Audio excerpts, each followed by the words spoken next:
साथीहरू, आजको यो 80औं अङ्कमा म सबैजनालाई स्वागत गर्न चाहन्छु र यो प्याकेजको चाहिँ चौथो दिन आज र आजको हाम्रो रिसोर्स पर्सनको रूपमा शिक्षाविद प्राडा वासुदेव काफ्ले सर हुनुहुन्छ। सर नमस्कार सर, सरलाई स्वागत छ सर। नमस्कार। र आजको हामीले यो टपिक्सको रूपमा चाहिँ फाइन्डिङ एन्ड कन्क्लुजन भनेर भनेको भए तापनि सरले हामीलाई लिटरेचर रिभ्यूबाट नै लगेर फाइन्डिङ एन्ड कन्क्लुजनमा अन्त्य गरिदिनुहुन्छ भन्ने मैले अनुरोध गर्दछु। अब वासु सरको बारेमा त मैले धेरै भनिनँ, सरले हाम्रोमा पनि यो मेरोमा दोस्रो पटक हो। सरप्रति म धेरै धेरै आभार व्यक्त गर्न चाहन्छु र सरको शालीन व्यक्तित्व, शालीन नेचरलाई पनि म सधैँ सम्मान गर्छु मेरो गुरुको रूपमा सरलाई। र सर आज आइदिनु भएको छ, हामी खुसी छौँ सर। र म यो कार्यक्रमको सञ्चालक दिलनाथ दङ्गाल। अब मैले धेरै समयसम्म लिन चाहिनँ, धेरै भूमिका पनि बाँधिनँ, बाँकी समय सरले नै लिनुहुनेछ। र मैले अघि दुईवटा सूचना चाहिँ भने, हाम्रो प्राविधिक रूपमा हामीलाई चाहिँ सुरेनजीले सहयोग गरिराख्नु भएको छ, मलाई सहयोग गरिराख्नु भएको छ। उहाँले चाहिँ यो डिभाइसको नाउँमा भएकोलाई चाहिँ उहाँले अघि नै पनि भन्दै हुनुहुन्थ्यो आफ्नो नामबाट रिनेम गरिदिनु होला भनेर। पछि म किन बाहिर भएँ भन्ने चाहिँ गुनासो नगरिदिनु हुन अनुरोध पनि गरेँ मैले। र अर्को चाहिँ फर्मल ड्रेसमा साथीहरू बस्दिनु होला, किन हामीले यहाँ अहिले फेरि कुरा गर्नु पर्दाखेरि भिडियो आउँदाखेरि इन्फर्मल राम्रो देखिँदैन भन्दै मैले धेरै कुरा नगरिकन मेरा आदरणीय सर प्राडा वासुदेव काफ्ले सरलाई मैले अनुरोध गरेँ। Sir please. हस्, नमस्कार। मैले यहाँ आफैलाई देखिरहेको छैन, धेरै भएको हुनाले होला होइन।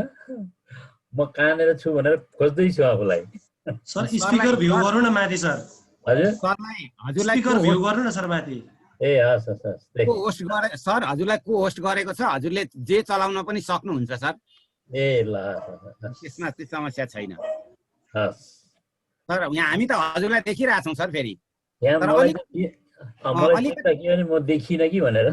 ए होइन, हजुर राम्रो देखिनु भएको छ, तर अलिकति अँध्यारो चाहिँ छ। अस्तिको जस्तो उज्यालो आज छैन कि सर, अलि उज्यालो हो। अहिले आयो सर, अहिले आयो सर। हो एकदम राम्रो। हस्, नमस्कार सबै मित्रहरूलाई। अब धेरै लामो कुरा नगरिकन खास गरेर चाहिँ डाक्टर दङ्गाललाई यो अवसरको लागि र उहाँको टिमलाई भन्नुपर्छ साधुवाद। र जुन किसिमको काम यहाँले सुरु गर्नुभयो त्यो स्तुत्य हो। अघि साथीहरूले पनि भनेको कुरा म सुन्दै थिएँ। मलाई चाहिँ अब सिधै जाउँ कामतिर। सिधै जानु पर्दाखेरि मैले के भन्नुपर्ने हुन्छ भने, अब अलिकति लिटरेचरको पार्टको पनि यसो छोइदिनु सर भनेर भन्नुभएको थियो होइन। र त्यो चाहिँ एउटा सायद छुटेछ क्यारे हाम्रो त्यसमा, यो रिभ्यू अफ लिटरेचर होइन के हो, कसरी गर्ने होइन भन्ने कुरामा अलिकति डाक्टर वाग्लेले केही छुनुभयो जस्तो लाग्छ त्यो मेथोडोलोजी पार्टमा।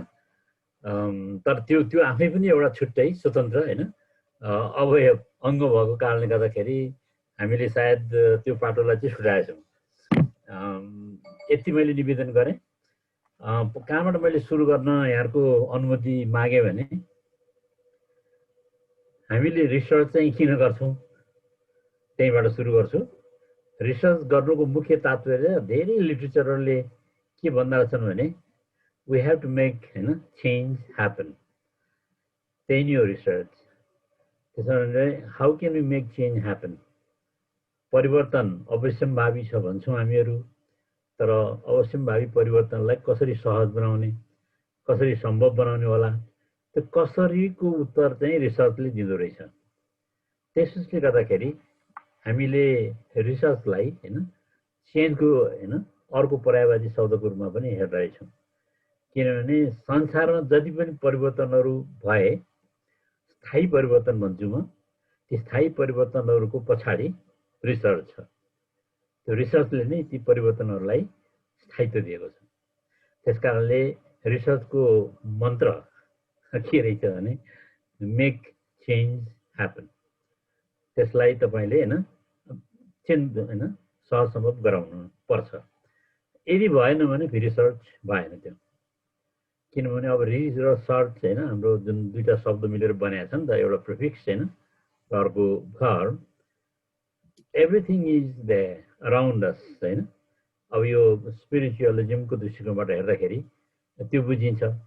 हाम्रो वरिपरि सबै चिज छ भनेर खोज्नु पर्यो, थाहा पाउनु पर्यो, त्यताप्रति सचेत हुनु पर्यो। रिसर्चले त्यो सचेतताको बाटो होइन अपनाउने हो र देखाइदिने हो। त्यसकारणले गर्दा चेन्जलाई संसारमा यसरी पनि परिभाषित गरिएको छ, the only permanent thing in the world is change. हामीले रिसर्चलाई के भन्यौँ? मेक चेन्ज ह्यापन भन्यौँ। अनि चेन्जलाई के भन्यौँ? The only permanent thing in the world is change भन्यौँ।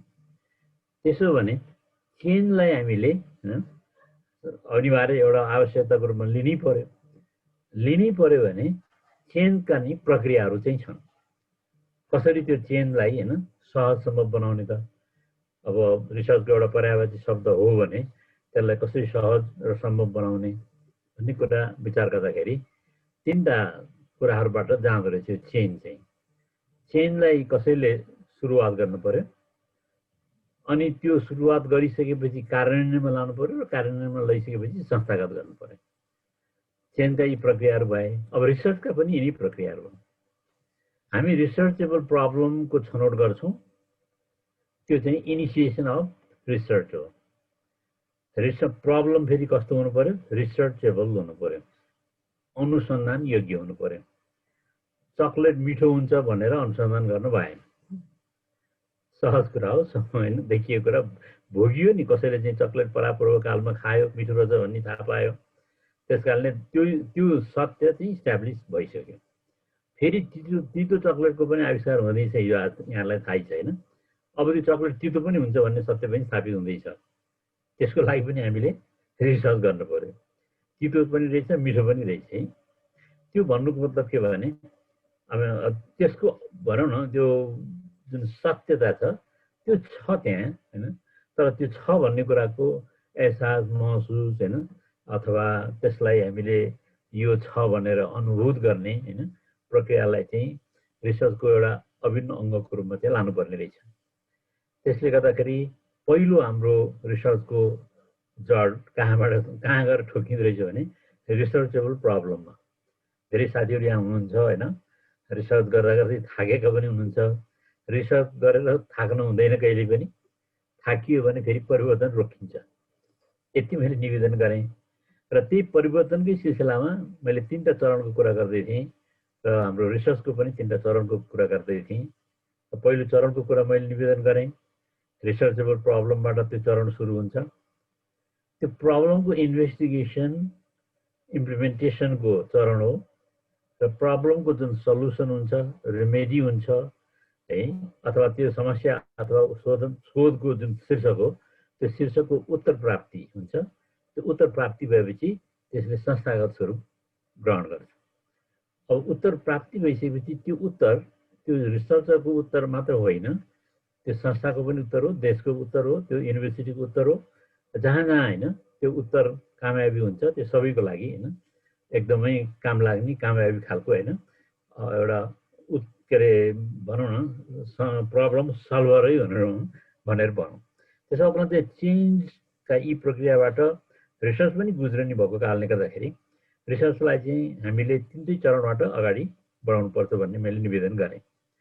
अब जहाँसम्म रिभ्यू अफ रिलेटेड लिटरेचर भन्ने छ, यसमा यो रिलेटेड भन्ने शब्द जोडिन आयो र धेरै साथीहरूले चाहिँ यो रिभ्यू गर्दाखेरि रिभ्यू भनेको समीक्षात्मक, होइन, पुनरावलोकन हो भन्ने चलन रहेछ धेरै, होइन, सोसल साइन्सहरूमा, विभिन्न साइन्सहरूमा यो कुरा देखिन्छ।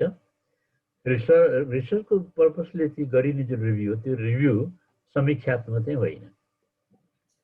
त्यो खालि के हो भने हामीले आफ्नो अध्ययन शोधको जुन विषयवस्तु हो त्यो अध्ययन र शोधको विषयवस्तुलाई सपोर्ट गर्नको लागि आफूले उठाएको मुद्दाको, होइन, लाई बल दिनको लागि गरिने पुनरावलोकन हो। त्यसको नामै रिभ्यू भनेको के, भ्यू इज अलरेडी देयर, तर हामीले त्यसलाई रिभ्यू गर्नुको मतलब के भने मैले उठाएको शोधको जुन मुद्दा छ त्यो मुद्दालाई सपोर्ट गर्नको लागि अरू त्यस्ता विषयवस्तु कतै छन् कि वरिपरि छन् कि भनेर खोज गरिन्छ र त्यो खोज गर्दाखेरि सम्बद्ध खोज गरिन्छ, असम्बद्ध खोज गरिँदैन। त्यसले गर्दा यसलाई हामीले रिलेटेड भनेर भन्न पुगेका हौँ खास भन्ने भने। त्यसमा त्यो रिलेटेड भन्ने शब्द अनिवार्य रूपले त्यहाँ किन राखिनुपर्ने रहेछ भने नलेज इज पावर हामी भन्छौँ, तर कति नलेज लिने भन्ने कुरा हामीले त्यसको पनि परिधि निर्माण गर्नुपर्ने रहेछ। संसारमा धेरै नलेज छ। 20-25 वर्ष अगाडि चाहिँ हरेक 10 वर्षमा ज्ञानको विस्फोट हुन्छ भन्थ्यौँ। त्यसपछि त्यो 20-25 वर्ष अगाडिको कुरो चाहिँ ठ्याक्कै हरेक 10 वर्षमा चेन्ज हो भने 5 वर्षमा झऱ्यो। 5 वर्षबाट 2.5 वर्षमा झऱ्यो। 2.5 वर्षमा अहिले हामी 21औं शताब्दीको पूर्वार्धतिर हैन हामी छौँ र यसमा अहिले 1 वर्षमा झरेको। यसको मतलब के भने त्यो रिसर्च हैन अथवा जुन ज्ञानको विस्फोट छ त्यो ज्ञानको विस्फोट चाहिँ हरेक वर्षमा भइरहेछ। र अब प्रविधिमय अहिले अब हाम्रो जुन स्थिति छ त्यो स्थितिले गर्दा हामी प्रविधिमय बन्न बाध्य पनि भइरहेछौँ। र त्यस्तो स्थितिमा यसले अझ यो प्रविधि जति गहिरोसँग भित्रिन्छ हाम्रो जनजीवनमा, हाम्रो दैनिकीमा रिसर्च चाहिँ अझ चाँडो हुँदै जान्छ र ज्ञानको विस्फोट अझ तीव्रतर रूपमा अगाडि बढ्छ। अब त्यो ज्ञानको विस्फोटभित्र कहाँ हामीले आफूलाई पसाल्ने खोज्ने त्यो कुरा हामीले पहिले तय गर्नुपर्ने हुन्छ। त्यो तय गर्ने तरिका भनेको सम्बद्धता खोज्ने हो, रिलेसन खोज्नु पर्यो। मैले अध्ययन गर्न खोजेको विषयवस्तुसँग सम्बद्ध असम्बद्ध होइन, सम्बद्ध कतिपय कुराहरू मैले खोज गर्न सक्छु, पाउन सक्छु, जसलाई मैले रिलेट गर्न सक्छु। त्यो हिसाबले हामीले खोजी गर्नुपर्ने हुन्छ र त्यो खोजलाई नि सम्बद्धता भनेर हामीले भन्छौँ। अरू असम्बद्धतातिर हामी लाग्यौँ भने फेरि त्यो ज्ञानको विस्फोटभित्र हामी पनि हराउँछौँ, कता लग्छौँ हाम्रो छवि चाहिँ त्यही गुम हुन्छ। त्यसैले गर्दाखेरि रिभ्यू अफ रिलेटेड लिटरेचर भन्नुको कारण चाहिँ त्यही हो। र धेरै जसो अब धेरै विधाहरूमा चाहिँ लिटरेचर रिभ्यू मात्रै भन्ने पनि छ। लिटरेचर रिभ्यू भन्ने बित्तिकै लिटरेचर त थाहा छ, असीमित छ है, र कहाँ कुन हदसम्मको चाहिँ लिटरेचर हामीले रिभ्यू गर्ने हो त्यो कुरा हामीले बुझ्नुपर्ने हुन्छ। त्यसैले त्यसको अगाडि एउटा विशेषण हुनु न रिलेटेड भनेर जोडिनुको मुख्य कारण चाहिँ त्यही हो। र मैले संक्षिप्तमा लिटरेचर रिभ्यूको बारेमा के निवेदन गर्न चाहन्छु भने धेरै तरिकाले लिटरेचर रिभ्यू गर्न सकिन्छ आफ्नो सम्बद्धता जनाउनको लागि, खोजी गर्नको लागि। त मूलतः अहिले अभ्यासमा आएका 3टा तरिकाहरू छन्। मेरो विचारमा डाक्टर वाग्लेले पनि अलिकति छुनुभयो जस्तो लाग्छ यसलाई। एउटा चाहिँ छुने तरिका होइन, पुनरावलोकन तरिका के रहेछ भने हाम्रो थ्योरिटिकल होइन, कहाँबाट सुरु गर्ने त भन्दा थ्योरीबाट, थ्योरिटिकल रिभ्यू भन्छौँ हामीहरू होइन। त्यो थ्योरिटिकल रिभ्यू भनेको के भने मेरो अध्ययनको विषयवस्तुलाई मिल्ने खालको थ्योरिजहरू उपलब्ध छन् कि छैनन् भनेर पहिला खोजी गर्नु पर्यो।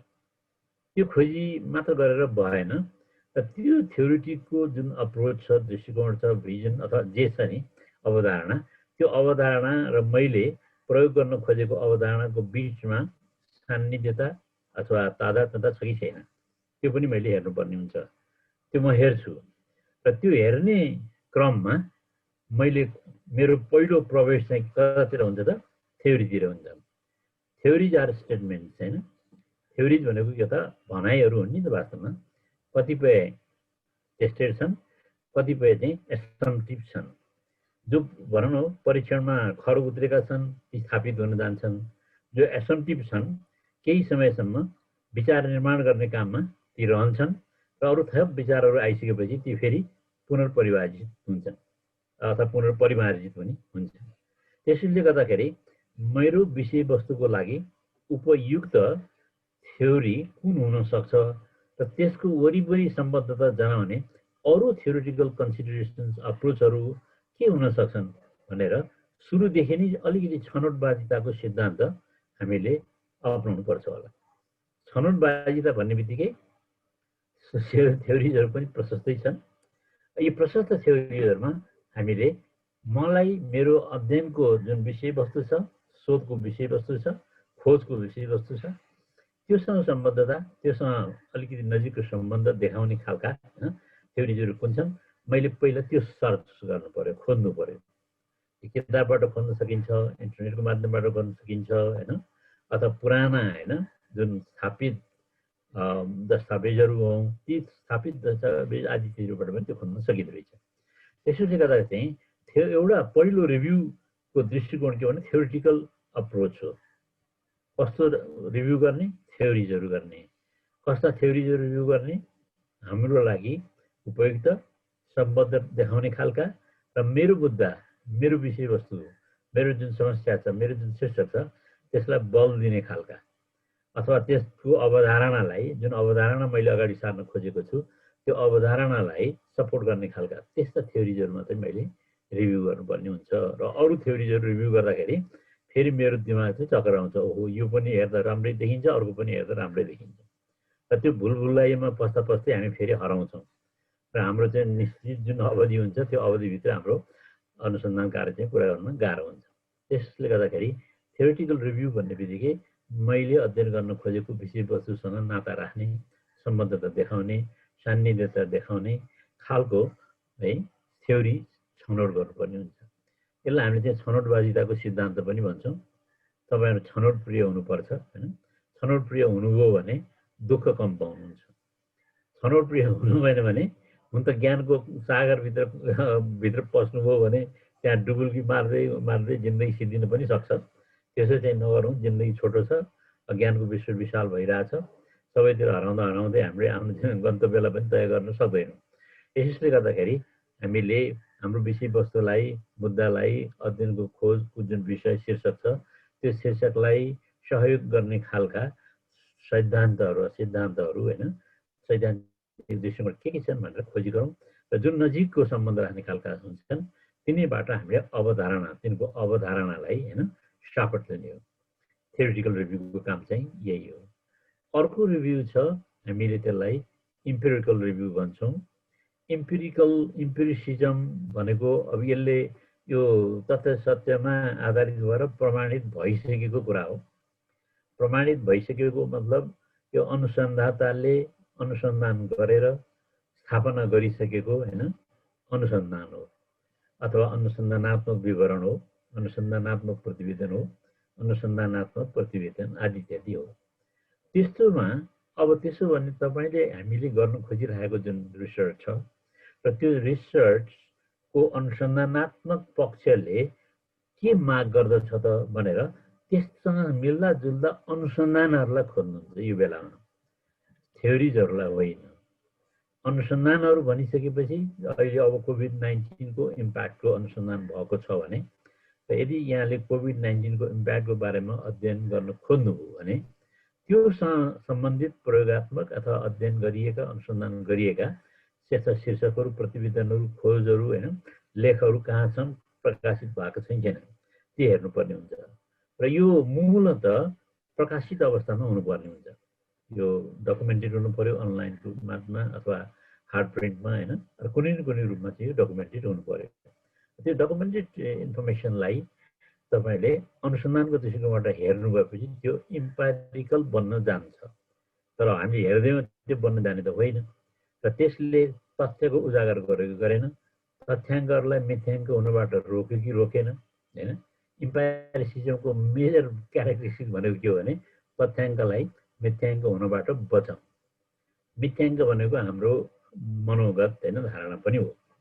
हामीलाई जे मन लाग्छ त्यो कुरा हामी भनिदिन्छौँ, त्यो मिथ्याङ्क हुन्छ, त्यसलाई तथ्याङ्क बनाउन कोसिस गर्छौँ, तर त्यो साध्य हुँदैन, सम्भव हुँदैन। त्यसो दोस्रो लिट्रेचर होइन, दोस्रो लिट्रेचरको तौर तरिका भनेको के रहेछ त भन्नुहुन्छ भने अनुसन्धानात्मक विवरणहरू, अनुसन्धानात्मक तथ्यहरूलाई समेटेर बुझाइएका, लेखिएका, प्रकाशित भएका जति पनि होइन अनुसन्धानमूलक केही कृतिहरू छन् त त्यो कृतिहरूको यहाँहरूले पुनरावर्तन गर्नुपर्छ। अब यो पुनरावर्तन गर्दाखेरि हामीले फेरि याद गर्ने कुरो के हो भने सम्बद्धताको कुरा। धेरै चिजमा अनुसन्धान गरिएको छ र त्यो सबै अनुसन्धान पढेर साध्य हुँदैन। त्यसले गर्दा कुन अनुसन्धानात्मक कृतिहरू मैले हेर्छु त भन्दा मेरो अनुसन्धानको जुन आशय छ र त्यो आशयसँग सम्बद्धता जनाउने होइन लिट्रेचर, जुन रिसर्च बेस्ड लिट्रेचर हो। अघिको थ्योरी बेस्ड हो, अहिलेको चाहिँ रिसर्च बेस्ड हो। अब थ्योरिज आर जेनेरिक स्टेटमेन्ट होइन, मैले सुरुमा यही निवेदन गरेँ। त्यसो भने यो दोस्रो चरणको जुन रिभ्यू यहाँले गर्नुहुन्छ र दोस्रो चरणको रिभ्यू गर्दाखेरि हामीले बुझ्नुपर्ने कुरा के हो त भने त्यो जुन रिभ्यू गरिरहेको विषयवस्तु छ इज द्याट रिसर्च होइन, अनुसन्धान गरेर स्थापित भएको सत्यतिर खोज गर्दैछु कि मैले छैन, त्यो कुरा पहिला तय गर्नु पर्यो। र दोस्रो कुरा मेरो विषयसँग यसको सान्निध्यता के छ, यसको नजिकको साइनो छ कि छैन, साइनो नै छैन भने त्यसलाई जतिसुकै राम्रो इम्पेरिकल रिसर्च भए पनि यहाँले त्यसलाई छोडिदिनु पर्ने हुन्छ। दोस्रो चाहिँ इम्पेरिकल रिसर्च हो, त्यसलाई हामी के भन्छौँ, इम्पेरिकल रिभ्यू पनि भन्छौँ। इम्पेरिकल किन भनिएको त भन्नुहुन्छ भने स्थापित होइन, जुन तथ्यहरू छन्, तथ्याङ्कहरू छन्, ती स्थापित तथ्याङ्कहरू चाहिँ अनुसन्धेय होइन भएका हुन्। सुरुमा त्यो अनुसन्धेय प्रकाशबाट प्रयत्नबाट ती स्थापित हुन पुगेका हुन् र त्यस कारणले हामीले त्यस्ता लिटरेचरको रिभ्यू गर्छौँ जुन चाहिँ इम्पेरिकल रिभ्यू हुन जान्छ। र तेस्रो रिभ्यू भनेको मैले डाक्टर वाग्लेको पनि कुरा सुन्दै थिएँ, छोटकरीमा उहाँले के भन्नुभएको थियो भने थेमेटिक रिभ्यू भनेर भन्नुभएको थियो। अब थेमेटिक रिभ्यू भनेको थिम भनेको मूल विषयवस्तु हो। एउटा शब्द, एउटा भनौँ न वाक्य हामीले पढ्दाखेरि त्यो वाक्यका सबै होइन शब्दहरू उत्तिकै महत्त्वपूर्ण हुँदैन। ती हामीले अब रिसर्च आर्टिकलहरू लेख्दा पनि, एब्स्ट्र्याक्टहरू लेख्दा किवर्ड्सहरू भन्छौँ नि, त्यो किवर्ड्सहरू नै हुन् थिम्स भनेको। त्यो किवर्ड्सहरूबाट थिमहरू जेनेरेट हुन्छ र थिमहरूको जेनेरेसन गर्ने विभिन्न तरिकाहरू छन्। एउटा तपाईँको रिसर्च क्वेसन्सबाट थिमहरू जेनेरेट हुन्छन्, अर्को अब्जेक्टिभ्सबाट थिमहरू जेनेरेट हुन्छन्, र अर्को आफ्नो पर्सनल एक्सपिरियन्स एक्सपर्टिजबाट पनि थिमहरू जेनेरेट हुन्छन्। अब यो थेमेटिक रिभ्यू भन्ने बित्तिकै इट्स मोर जेनेरिक रिभ्यू। अघि इम्पेरिकल रिभ्यू जुन हामी भन्यौँ that is more research based, अहिले हामी थेमेटिक रिभ्यू भन्यौँ इट्स मोर जेनेरिक। होइन भन्नुको मतलब यो रिसर्च बेस्ड हुनुपर्छ भन्ने होइन, त्यो चाहिँ होइन, तर it's theme based. Theme based भन्ने बित्तिकै सब्जेक्ट म्याटर, यो कन्टेन्ट होइन। र यो कन्टेन्ट भन्ने बित्तिकै के हो त, जुन विषयवस्तुले बढी होइन अर्थ बोकेका हुन्छ त्यो चाहिँ कन्टेन्ट हो है। हामीसँग अब अङ्ग्रेजी भाषामा चाहिँ दुई खालका वर्डहरूको बारेमा हामी कुरा गर्छौँ क्या, एउटा कन्टेन्ट वर्ड होइन, र अर्को हामी फङ्सनल वर्ड भन्छौँ। फङ्सनल वर्ड्स भनेको ग्रामेटिकल वर्ड्सहरू भए, वैयाकरणीय शब्द, त्यो तल माथि आदि इत्यादिमा ती अन्य यस्तो कुराहरू मिलाउनको लागि चाहिँ आउने कुराहरू भए तिनीहरू। त्यस कारणले त्यस्ता फङ्सनल वर्ड्सहरूलाई हामी डेकोरेटिभ वर्ड्स पनि भन्छौँ है। तिनले त्यो वाक्यलाई चाहिँ सुन्दर बनाइदिन्छन्, तर धेरै ठुलो अर्थ चाहिँ त्यसले बोक्दैनन्। अर्का शब्दहरू हुन्छन् जसलाई हामी कन्टेन्ट वर्ड भन्छौँ, विषयवस्तु बोकेका, अथवा बादल दुई प्रकारका हुन्छन्, एउटा पानी बोक्ने र पानी नबोक्ने होइन। पानी बोकेको बादलले पानी पार्छ, अब पानी नबोकेको बादलले चाहिँ होइन पानी पार्दो रहेछ। हाम्रो थेमेटिक होइन रिभ्यूमा हामीले खोज गर्नुपर्ने भनेको पानी बोकेको बादल हो है। र पानी बोकेको बादलले केही पानी पार्छ दिन्छ भन्ने हाम्रो एउटा अपेक्षा हुन्छ। त्यस कारणले त्यो थेमेटिक रिभ्यूमा मूलत हामीले आफ्नो अध्ययन गर्न अगाडि बढाइरहेको जुन विषयवस्तु छ त्यो विषयवस्तु, शीर्षकको कुरा गरिनँ मैले, रिसर्चेबल प्रब्लमको कुरा गरिनँ, तर विषयवस्तुको कुरा गरेँ। र त्यो विषयवस्तुसँग मिल्दाजुल्दा त्यस्तै किसिमका अलि जेनरल खालका होइन विषयवस्तुलाई लिएर गरिएका खोज अथवा अनुसन्धान अथवा प्रकाशन है, अथवा भनौँ न हाम्रो अहिले चाहिँ विभिन्न तरिकाले अब हिजो आज चाहिँ के छ, व्यक्तिगत विवरणहरू लेख्ने, बायोग्राफी अटोबायोग्राफी लेख्ने आदि चलनहरू आएका छन्, ट्राभलगहरू होइन, यात्रा नियात्रा होइनहरू लेख्ने कुराहरू आदि इत्यादि कुराहरू आएका छन्। तर ती सबै यिनीहरूको केही न केही मूल विषयमा केन्द्रित हुँदो रहेछन् त्यस्ता प्रकाशनहरू पनि हो। त्यस्ता प्रकाशनहरूको हामीले खोजी गर्नु पर्यो र त्यो प्रकाशनहरूको खोजी गर्दाखेरि हाम्रो दृष्टिकोण चाहिँ स्पेसिफिक नभएर जेनेरिक हुनु पर्यो। स्पेसिफिक र जेनेरिक भनेको अलिक फरक कुरा हो। जस्तो भने अहिले अब एउटा सानो म उदाहरण यहाँलाई पेश गर्छु। जस्तो उदाहरणको लागि चाहिँ अब छात्रहरूको पहुँच है विद्यालय शिक्षामा छात्रहरूको भन्दा कम छ भन्ने एउटा एसम्सन छ होइन, उदाहरणको लागि, जुन अहिले त छैन, पहिले थियो होइन, एउटा एसम्सन छ। अब त्यो यो चाहिँ जेनेरिक हो, यो थिम हो होइन। छात्रको पहुँच थिम हो। पहुँचभित्र के पर्न सक्छ, उसको उमेर पर्न सक्छ, आर्थिक अवस्था पर्न सक्छ, दूरदराजमा भएको भौगोलिक अवस्थिति पर्न सक्छ। यी सबै कुराहरू के हुन्छ भने स्पेसिफिक एरियाहरू हो त्यो थिमका होइन। तर मुख्य थिम के हो भने छात्रको पहुँच हो, शिक्षामा पहुँच हो। तर अब हामीले खोजी गर्दाखेरि त्यो छात्रले छात्रवृत्ति पाए कि पाएन, त्यो चाहिँ इम्पेरिकल रिसर्चतिर जाने कुरा हो। उसको उमेर समूह के थियो, धेरै उमेर ढल्किसकेको कारणले गर्दाखेरि भर्ना हुन सकेन कि, त्यो चाहिँ हाम्रो इम्पेरिकल रिसर्चले गर्ने कुरा हो। तर छात्रको पहुँच भन्ने जुन शब्द छ, मूल शब्द, त्यो चाहिँ थेम्याटिक हो। त्यसो अब हामीले थेम्याटिक अथवा थियोरिटिकल होइन अथवा इम्पेरिकल भनौँ न, कस्तो खालको रिभ्यू गर्ने, त्यो रिभ्यू होइन हामीले हाम्रो विषयवस्तु अथवा हाम्रो जुन रिसर्चेबल प्रब्लम भनेर सुरुमा मैले निवेदन गरेँ, त्यो प्रब्लमको प्रकृतिमा भर पर्ने कुराहरू हो। यदि यहाँको प्रब्लमै जेनेरिक टाइपको छ भने तपाईँको बढी रिसर्च, बढी रिभ्यू थेम्याटिक हुन जान्छ। तपाईँको रिसर्चको प्रब्लम हाइली स्पेसिफिक छ भने त्यो बढी इम्पेरिकल रिसर्चमा होइन तपाईँहरूको जोड जानुपर्ने हुन्छ। होइन तपाईँको चाहिँ अब जेनेरिक एसम्प्टिभ छ होइन, र हाइली के छ भने चाहिँ जेनेरिक अथवा जेनेरिक भन्दा पनि एउटा कमन जुन इस्युजहरू छन्, साझा सवाल भन्छौँ नि हामीहरू, त्यस्ता साझा सवाल मुद्दाहरूलाई समातेर होइन गरिएको छ र त्यसको बारेमा एउटा धारणाको निर्माण गर्नुपर्ने भएको छ भने यहाँले चाहिँ थियोरिटिकल रिभ्यू गर्नुहुन्छ। त्यसैले गर्दाखेरि यी तीनटा मात्रै भनौँ दृष्टिकोण नै अहिले बढी प्रचलनमा आएका दृष्टिकोणहरू हुन्। अब यसमा म यहाँलाई चाहिँ फेरि त्यो भित्र होइन अरू डिटेलमा प्रवेश गराउन चाहिँ म होइन चाहन्न, किन त्यहाँतिर जाँदाखेरि फेरि हाम्रो आजको विषयवस्तु कता कता जाला रहेछ होइन, त्यो पनि एउटा समस्या चाहिँ छ हामीलाई। अब मैले खालि यहाँलाई निवेदन गर्न खोजेको कुरा के भने, रिसर्च चाहिँ इज सर्चिङ होइन अबाउट द रियालिटी होइन, यो चाहिँ हो। त्यसले रियालिटीको खोजी गरेन भने हामीले त्यो रिसर्च चाहिँ गर्नु भएन। अब reality is there, the truth is there होइन, अराउन्ड अस भन्ने एउटा मान्यता छ, त्यो छ कि छैन भनेर तय गर्नुपर्ने हाम्रो रिसर्चको एउटा उद्देश्य हो। सुरुमा मैले यहाँलाई के निवेदन गरेको थिएँ भने लेट्स मेक चेन्ज ह्यापन होइन, रिसर्चको मुख्य ध्येय होइन त्यो हुनुपर्ने हुन्छ। अब त्यो ध्येय पुरा गर्नको लागि धेरै हेर्नु न साधनहरूमध्ये एउटा साधन चाहिँ रिसर्च रिभ्यू गर्ने हो। रिभ्यू गर्ने पद्धति धेरै हुन सक्दछन्, तीमध्ये एउटा पद्धति यही हो। जस्तो यहाँले चाहिँ कुनै नियात्राको बारेमा नेपाली विषयमा होइन नियात्राको बारेमा रिसर्च गर्न खोज्नुभयो भने तपाईँले त्यो नियात्रालाई हेर्नै पर्छ र हुनसक्छ कि तपाईँ आफै पनि आफ्नो नियात्रा सम्बन्धी अनुभव होइन बटुलेको हुन सक्नुहुन्छ र तपाईँ आफै पनि नियात्राकार पनि बन्न सक्नुहुन्छ, जो नियात्राकार एउटा अनुसन्धातामा रूपान्तरित भएर लेख्नुपर्ने हुनसक्छ। सर यो आवाज चाहिँ त्यो फेसबुक लाइभमा चाहिँ अलिक कमजोर गयो भन्ने आयो सर। हजुर अलिकति लाउड बनाइदिनु पर्छ कि प्लिज सर। अलिकति सानो गयो अरे सर फेसबुकमा चाहिँ। अलिकति यहाँ चाहिँ सुनिएको छ सर रुममा चाहिँ। हजुर फेसबुकको साथीहरूलाई चाहिँ धेरैवटा कमेन्ट आएको भएर मैले हजुरलाई निवेदन गरेको छ। यो रेकर्डिङ लाइभ के अरे अलिक ठुलो बनाउनलाई कहाँ हो त हाम्रो सर? आवाज हजुरले अलिक आवाज क्लियर गर्नुभयो भने हुन्छ सर। त्यहाँ साउन्ड ठुलो भन्ने पनि छ छैन, हजुरले आवाज अलिक ठुलो बनाइदिनु भयो भइहाल्छ सर। ए ल ल हुन्छ, हस् म अलिक ठुलै बनाउँछु है। हजुर हुन्छ सर, थ्याङ्क यू, धन्यवाद। अब यति मैले निवेदन गरिसकेपछि मैले यहाँलाई चाहिँ रिसर्चका होइन जुन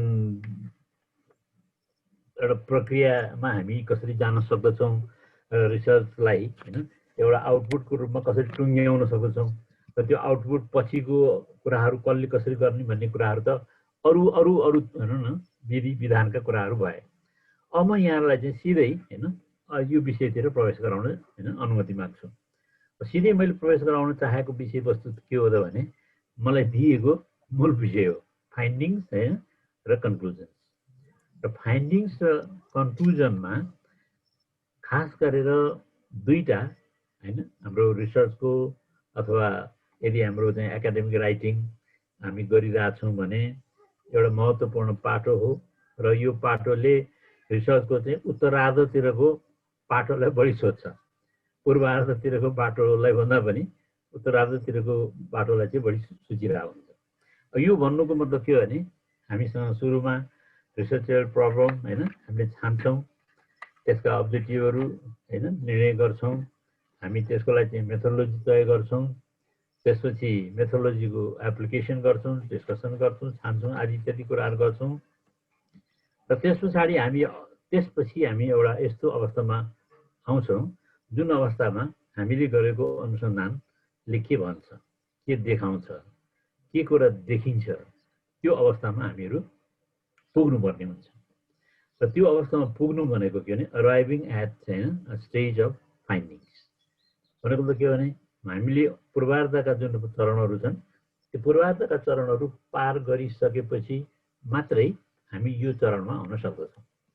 अब यो उही भर्याङ चढे जस्तै हो। यो हामी भर्याङका खुड्किलाहरू होइन, सक्ने बलियाले त दुईवटा खुड्किला एकैचोटि पनि होइन जान सक्नुहुन्छ होला, तर लामो भर्याङमा तपाईँले सँगै त्यसरी गरिराख्न सक्नुहुन्छ।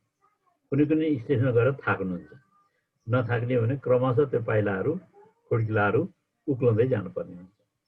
त्यस्तै हो रिसर्च पनि, यो पनि यसमा पनि क्रमबद्धता छ र हरेक क्रमलाई तपाईँले व्यवस्थित रूपमा होइन नहतारिकन हतारो नगरिकन है मलाई यहाँ जानु छ ल यताबाट आयो र यो त अहिले सिधै हाल्नु पर्ने हो भनेर त्यो भन्नु भएन भने यस्ता चाहिँ जुन क्रमिकताहरू छन् ती क्रमिकताहरूलाई हामीले अनुसरण चाहिँ गर्नै पर्ने हुन्छ। यो अनुसरण गर्ने भनेको के रहेछ भन्नुहुन्छ भने यसको विधि विधानको कुराहरू हामीले गरेको र विधि विधानका कुराहरू हामीले यसलाई फलो गर्नुपर्ने हुन्छ। र यसरी विधि विधान फलो गरेर जाँदाखेरि एउटा एप्रोचलाई अलिकति होइन विवादित एप्रोचको रूपमा लिइन्छ। त्यो चाहिँ एप्रोच भनेको भने स्ट्रक्चरल अप्रोच होइन, संरचनावादी दृष्टिकोण। यसले के भन्छ भने रिसर्च यताउति नदौडोस् नभागोस् भनेर हामीले एउटा संरचनाको निर्माण गर्नुपर्ने हुन्छ। त्यो प्राज्ञिक संरचना हो। त्यस संरचनालाई अनुसरण गऱ्यौँ भने एउटा टुङ्गोमा हामी राम्रोसँग पुग्न सक्दछौँ। त्यो चाहिँ हाम्रो एउटा सोच हो होइन। र त्यो सोच भनेको मतलब के भने त्यसलाई हामीले अवैध होइन सोच भन्न मिल्दैन, किनभने रिसर्च आफै पनि एउटा संरचित विधा हो, स्ट्रक्चर्ड डिसिप्लिन। संरचित भन्ने बित्तिकै यसको संरचनाहरू छन्, प्रक्रियाहरू छन्, विधि छन्, अवयवहरू छन् र ती अवयवहरूलाई हामीले क्रमशः पालना गर्नुपर्ने हुन्छ। तर कुनै ठाउँमा यस्तो अवस्था आउन सक्छ जुन अवस्थामा पहिलोको सट्टा दोस्रो, दोस्रोको सट्टा पहिलो होइन खुड्किलालाई हामीले अपनाउनु पर्ने हुनसक्छ। जस्तो अब उदाहरणको लागि अहिले यहाँहरूले चाहिँ संविधान सभाको बारेमा अध्ययन गर्न खोज्नुभयो भने त्यो संविधान सभाको जुन चरण थियो नि त्यो चरण त पहिलो गइसकेको 6-7 वर्ष अगाडिको। त्यो बेलामा गर्नुभएको भने त्यो पहिलोको चरण अति राम्रो हुन्थ्यो। अहिले पनि गर्न सक्नुहुन्छ र अहिले गर्दाखेरि पहिलोको चरण होइन केही अब विधि विधानहरू चाहिँ अहिले दोस्रो चरणमा आउँदाखेरि पनि पहिलो चरणका विधि विधानहरू लागू गर्नुपर्ने हुन्छ। अब यो भन्नुको मतलब के हो भन्नुहुन्छ भने कहिले कहिले ओभरल्याप पनि भन्छौँ नि, एउटा तह एउटा खुड्किलो अर्को खुड्किलो अर्को तहसँग गएर होइन मिलेको भनौँ न एकीकृत भएको अवस्था पनि हुन सक्दछ। त्यसले गर्दाखेरि हरेक यी अवयवहरू जुन कम्पोनेन्टहरू छन्, जुन पार्टहरू छन्, तिनीहरूमा असाध्यै रौची र भिन्नता होइन छ हुनुपर्छ भन्ने एउटा सोच हो। र अर्को के छ भने कहीँ न कहीँ हाम्रो रिसर्च भनेको एउटा इन्टिग्रेटेड होल हो। जुन अवस्थामा तपाईँले रिसर्चलाई पुरा गर्नुहुन्छ त्यो पुरा गरिसकिएपछिको रिसर्च के हो भने इन्टिग्रेटेड होल हो। र त्योभन्दा अगाडिका कुराहरू विभिन्न पार्ट्सहरू हुन् होइन। हामी भन्छौँ नि the parts are not greater than the whole. Parts are important होइन, but they are not greater and bigger and more important than the whole. यो चाहिँ हामीले ख्याल गर्नुपर्ने हुन्छ। यहाँको रिसर्चमा यहाँको अनुसन्धानमा कहिले मेथोडोलोजिकल पार्ट स्ट्रङ हुन्छ, कहीँ चाहिँ रिभ्यू पार्ट स्ट्रङ हुन्छ, कहीँ चाहिँ फाइन्डिङ्स डिस्कसन पार्टहरू स्ट्रङ हुन्छन् होइन। र कहीँ गएर चाहिँ के हुन्छ भने कन्क्लुजन्स र रेकमेन्डेसन्सका पार्टहरू चाहिँ स्ट्रङ हुँदो रहेछ। यो किन हुन गएको छ भन्नुहुन्छ भने दुई तिनवटा कुराहरूले यस्तो हुन गएको छ। एउटा च्याप्टराइजेसनमा अपनाउनु पर्ने जुन न्यूनतम सन्तुलन हो त्यो सन्तुलन चाहिँ गुम्न गएको कारणले गर्दाखेरि। र दोस्रो सम्बन्धित रिसर्चरको विज्ञताको कारणले गर्दाखेरि। विज्ञ छ, उसको विज्ञताको क्षेत्र कुनै विशिष्ट होइन रिसर्चको कुनै विशिष्ट अवयवमा अङ्गमा गएर बढी होइन केन्द्रित हुन पुग्छ। मलाई रिसर्चको लिटरेचर रिभ्यू असाध्यै मनपर्छ भने लिटरेचर रिभ्यू पार्ट चाहिँ प्रायः लामो हुन पुग्छ। धेरै रिसर्चहरूमा मन पनि पर्छ र लिटरेचर रिभ्यू गर्दाखेरि अब त्यो लिटरेचर अलिकति सहज उपलब्धता हुन गइरहेको अवस्था अहिलेको हो। त्यसले गर्दा अलिक बढी पनि हुन जान्छ। कन्क्लुजन्स पार्टहरू, फाइन्डिङ्स पार्ट्सहरू होइन, इम्प्लिकेसन्सका पार्टहरू, रेकमेन्डेसन्सका पार्टहरू बढी रिफ्लेक्टिभ पार्टहरू हुने भएको कारणले गर्दाखेरि त्यो रिफ्लेक्सन गर्दाखेरि चिन्तन जरुरी छ। चिन्तन गर्न समय लिन्छ र यो चिन्तन र त्यसको लागि जुन समय यसले माग गर्छ त्यो माग गर्दाखेरि तयारी रूपमा उपलब्ध भएका सामग्रीहरू यहाँसँग हुँदैन। जुन तथ्य तपाईँले सङ्कलन गर्नुभएको छ, त्यसको विश्लेषण गर्नुभएको छ र त्यसलाई एउटा अर्थ मिनिङ दिनुभएको छ, त्यो स्टेजसम्म चाहिँ एउटा रिसर्चको एउटा अङ्ग पुरा भइसक्यो। तर जुन स्टेजमा आएर तपाईँ फाइन्डिङ्स कन्क्लुजन्सहरू लेख्ने अवस्थामा हुनुहुन्छ र त्यो अवस्थामा आउँदाखेरि तपाईँको अर्को स्टेज सुरु हो, जुन चाहिँ रिफ्लेक्टिभ स्टेज हो। माथिका डेस्क्रिप्टिभ स्टेजहरू हुन्, एनालिटिकल स्टेजहरू हुन्, होइन, इन्टरप्रेटिभ स्टेजेसहरू हुन्। त्यो स्टेजेसहरू पार गरिसकेपछि अब तपाईँको अन्तिम स्टेज भनेको त्यो फाइन्डिङ्सको र कन्क्लुजन्सको स्टेज हो, जसलाई हामीले रिफ्लेक्टिभ स्टेज भनेर भन्छौँ। अब रिफ्लेक्सन भनेको के हो? हामी नेपालीमा त भन्छौँ प्रतिबिम्बन, बिम्बको प्रतिबिम्ब, होइन? भनेको त के हो त? तथ्याङ्कहरू भइसके, विश्लेषित अवस्थामा पुगिसके, व्याख्यात्मक अवस्थामा पुगिसके, अब तिनीहरूलाई मिनिङ दिने काम, होइन, अलिकति मिनिङ दिने काम पनि भइसक्यो। केले गर्यो? इन्टरप्रिटेसनले गर्यो, मिनिङ पनि दिइसक्यो। अब के गर्नु पर्यो त? तथ्यबाट निर्देशित भएर हामीलाई चाहिँ प्राप्तिहरूको एउटा रेखाङ्कन गर्नु पर्यो। प्राप्तिको रेखाङ्कन गर्दाखेरि विभिन्न तरिकाले गर्न सकिने भयो। एउटा रेखाङ्कन रिसर्चर डिरेक्टेड हुने भयो, रिसर्चरले निर्देशन गरे अनुसार। अर्को रेखाङ्कन डेटा ड्रिभन भयो, डेटालाई दिए अनुसार। अर्को एभिडेन्सहरू, जुन घटना जस्तो ऐतिहासिक भनौँ न अनुसन्धानहरू यहाँले गर्दै हुनुहुन्छ भने यहाँले चाहिँ घटनाहरूको जोडजाड गर्नुपर्ने हुन्छ। त्यो घटना निर्देशित, होइन, फाइन्डिङ्सहरू हुन सक्ने भयो। र अझै अर्को, यदि फाइन्डिङ्सको अगाडि यहाँले अर्को शब्दावली, अर्को चाहिँ अङ्ग थप्नुभएको छ भने, डिस्कसन अफ फाइन्डिङ्स थप्नुभयो भने फाइन्डिङ्स त हुन्छ। त्यो फाइन्डिङ्सलाई डिस्कसनमा ल्याउनु पर्छ, संवादमा ल्याउनु पर्यो, डिस्कोर्समा ल्याउनु पर्यो, छलफलमा ल्याउनु पर्यो। छलफलमा ल्याउँदा फाइन्डिङ्स इज अलरेडी देयर। अब कसरी यसलाई छलफलमा लैजाने त? छलफलमय कसरी बनाउने भन्दाखेरि यससँग सम्बन्ध राख्ने कहीँ कतै प्रकाशित भएका थ्योरिजहरू, रिसर्च रिपोर्टहरू, होइन, अघि सुरुमा मैले निवेदन गरेँ, अथवा त्यस्ता इम्पेरिकल भनौँ न खोजहरू, के अरे इन्क्वायरिजहरू हुन सक्छन्, होइन, अथवा भनौँ न त्योसँग सम्बन्धित ससाना सब थ्योरिटिकल कम्पोनेन्ट्सहरू हुन सक्छन्।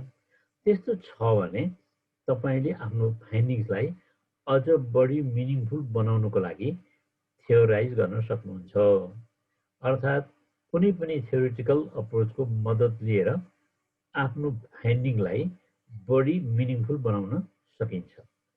त्यसो कारण फाइन्डिङको स्टेजमा आइसकेपछि फाइन्डिङ्स भनेको के हो भने they are simply the statements of acceptance, स्वीकृति हो नि, तपाईँको त्यसमा स्वीकार्यता छ नि त।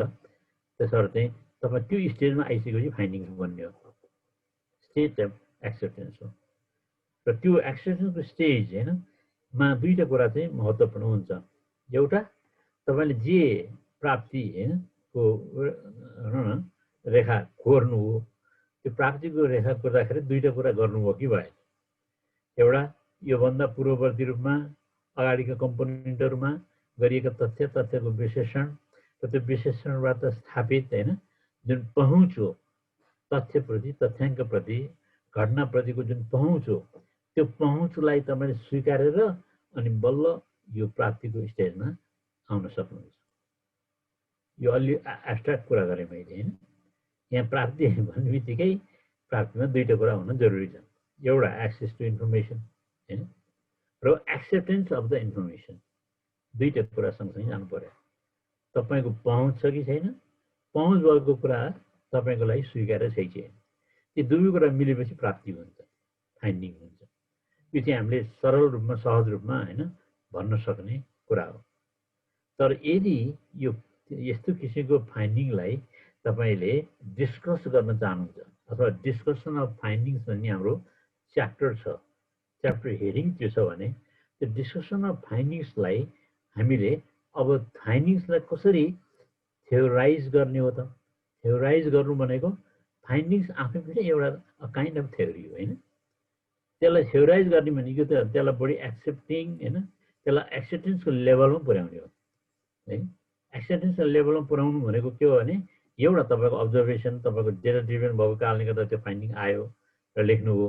अर्को कुरा यसरी डेटा ड्रिभन जुन फाइन्डिङ हो त्यो डेटा ड्रिभन फाइन्डिङलाई हामीले के गर्न सक्छौँ त कुनै थ्योरिटिकल कन्सेप्ट बरो गरेर त्यसलाई पनि त्यसको पनि साथ र सहयोग लिएर त्यो फाइन्डिङलाई यसरी यो थ्योरिटिकल कन्सेप्टले पनि के गरिरहेछ त सहयोग गरिरहेछ मलाई हैन भनेर भन्न सक्नुहुन्छ। त्यसैलाई हामी चाहिँ के भन्छौँ थ्योराइजेसन अफ फाइन्डिङ्स भन्छौँ अथवा ती प्राप्तिहरूलाई एउटा अवधारणात्मक हैन अवयव अथवा त्यस्तो सोचबाट पुट दिने काम गर्न सकिन्छ। त्यसले गर्दा फाइन्डिङ्स मात्रै पनि यहाँले लेख्न सक्नुहुन्छ। डिस्कसन अफ फाइन्डिङ्स यदि लेख्नुभयो त्यो च्याप्टरमा त्यो छ। अब हाम्रो हरेक युनिभर्सिटीको आफ्ना हाउस रुलहरू हुन्छन्। त्यो हाउस रुल्स अनुसार चाहिँ यहाँहरूले यसरी लानुभएको छ होइन भने त्यो हाउस रुलले के पनि माग गर्दछ भने युनिभर्सिटी स्पेसिफिक हाउस रुल्सहरू हुन सक्छन् होइन। जस्तो म अङ्ग्रेजी भाषाको विद्यार्थी छु र त्यसमा मेरो एकाडेमिक राइटिङ होइन मैले गर्नु पर्यो रिसर्च गर्नु पर्यो थिसिस लेख्नु पर्यो भने मेरो एउटा चाहिँ एप्रोच स्टाइल होइन एमएलई स्टाइल हुनसक्दछ होइन। किनभने भाषाको क्षेत्रमा प्रायः चाहिँ हामीले अपनाउने जुन स्टाइल हो स्टाइल अफ राइटिङ होइन त्यो चाहिँ एमएलए होइन मोडर्न ल्याङ्ग्वेज होइन एसोसिएसनको भनौँ उदाहरणको लागि होइन। त्योभन्दा अर्कोमा म जान्छु भने अब यो एपिए होइन फर्मेटमा अब यस्ता चाहिँ धेरै स्टाइलहरू चाहिँ छन्। कुन स्टाइल उपयुक्त हो कुन होइन कुन ओभर कुनको माथि कुन राम्रो भन्ने कुरा भन्नु पनि हाम्रो युनिभर्सिटीले हाम्रो जुन प्राज्ञिक निकाय छ एकाडेमिक इन्स्टिट्युसनहरू छन् त्यो एकाडेमिक इन्स्टिट्युसनहरूले आफ्नो मान्यता अनुसार होइन आफ्नो वैशिष्ट्यता अनुसार हाउस रुलहरू बनाउन सक्दछन्। त्यस कारणले यो एमएलए अप्रोच एपिए अप्रोच भन्दा राम्रो हो अथवा कम सल हो भनेर भन्ने कुनै आधारहरू चाहिँ छैन। यसोस्ले गर्दाखेरि फाइन्डिङ्सहरूको जुन स्टेजमा हामी आउँछौँ नि त्यो फाइन्डिङ्सहरूको स्टेजमा आउँदाखेरि कुनै एउटा थ्योरिटिकल कन्सेप्टको अथवा कुनै पनि इस्ट्याब्लिस कन्सेप्टको सहयोग लिएर मैले आफूले निकालेको जुन प्राप्ति छ त्यो प्राप्तिलाई बढी अर्थपूर्ण बनोस् भनेर अर्को थ्योरीको पनि सहायता लिएँ। त्यसबाट अलिकति पुट लिएँ सपोर्ट गरेँ सापोर्ट मागेँ। सापोर्ट माग्नु भनेको विथ रेफरेन्स है फेरि होइन त्यसै सापोर्ट माग्न पाइएन फेरि अरू कुराहरू आउँछ। त्यस कारण त्यो रेफरेन्स अनुसार चाहिँ मैले सापोर्ट गरेँ र त्यसलाई मेरो फाइन्डिङलाई होइन अलिकति सैद्धान्तिक पुट दिने काम गरेँ भने त्यो के हुनसक्छ डिस्कसन अफ फाइन्डिङमा परिणत हुन्छ। नत्र माथि नै मैले एनालिसिस र डिस्कसनमा ती फाइन्डिङका कुराहरू अथवा फाइन्डिङसँग सम्बन्धित है जुन विभिन्न पक्षहरू छन् त्यसको बारेमा छलफल गरिसकेका छु भने I don't have to repeat that again होइन। यो च्याप्टरमा अथवा यो कम्पोनेन्टमा आएर त्यो कुरालाई मैले फेरि दोहोऱ्याइराख्नु पर्दैन। अब यो भन्नुको मतलब के हो भने findings are statements of acceptance. एक्सेप्टेन्समा दुईवटा कुरा हुन जरुरी छ। एउटा access to information access to evidence access to data होइन। र फेरि त्यो डेटा इन्फर्मेसन नलेज आदि जे भन्छौँ नि त्यो भनेको फेरि अहिले मैले सुरुमा हजुरलाई अलिकति के यसो सम्झाएको थिएँ भने त्यो तथ्याङ्क है मिथ्याङ्क चाहिँ होइन भनेर सम्झाएको थिएँ। त्यो तथ्याङ्कलाई मिथ्याङ्क हुनबाट रोक्ने एउटा उपाय के पनि हो भने थ्योराइज गर्ने पनि तरिका हो। कुनै थ्योरी हामीले बरो गरेर त्यो थ्योरीको जुन कन्सेप्ट छ त्यो कन्सेप्टलाई हामीले हाम्रो जुन टपिक अन्डर स्टडी छ त्यो टपिक अन्डर स्टडीलाई चाहिँ व्याख्या गर्ने हेर्ने अर्थ दिने काम गऱ्यौँ भने है अलिकति त्यसले के गर्छ त भन्नुहुन्छ भने हाम्रो फाइन्डिङलाई चाहिँ बलियो बनाउँछ। त्यस कारणले फाइन्डिङमा यहाँहरूले चाहिँ यादै गर्नुपर्ने कुरा के छ भने दुईवटा कुराहरू चाहिँ अनिवार्य रूपले याद गर्नुपर्ने कुरा छ। एउटा कुरा एक्सेसको कुरा एक्सेस टु इन्फर्मेसन।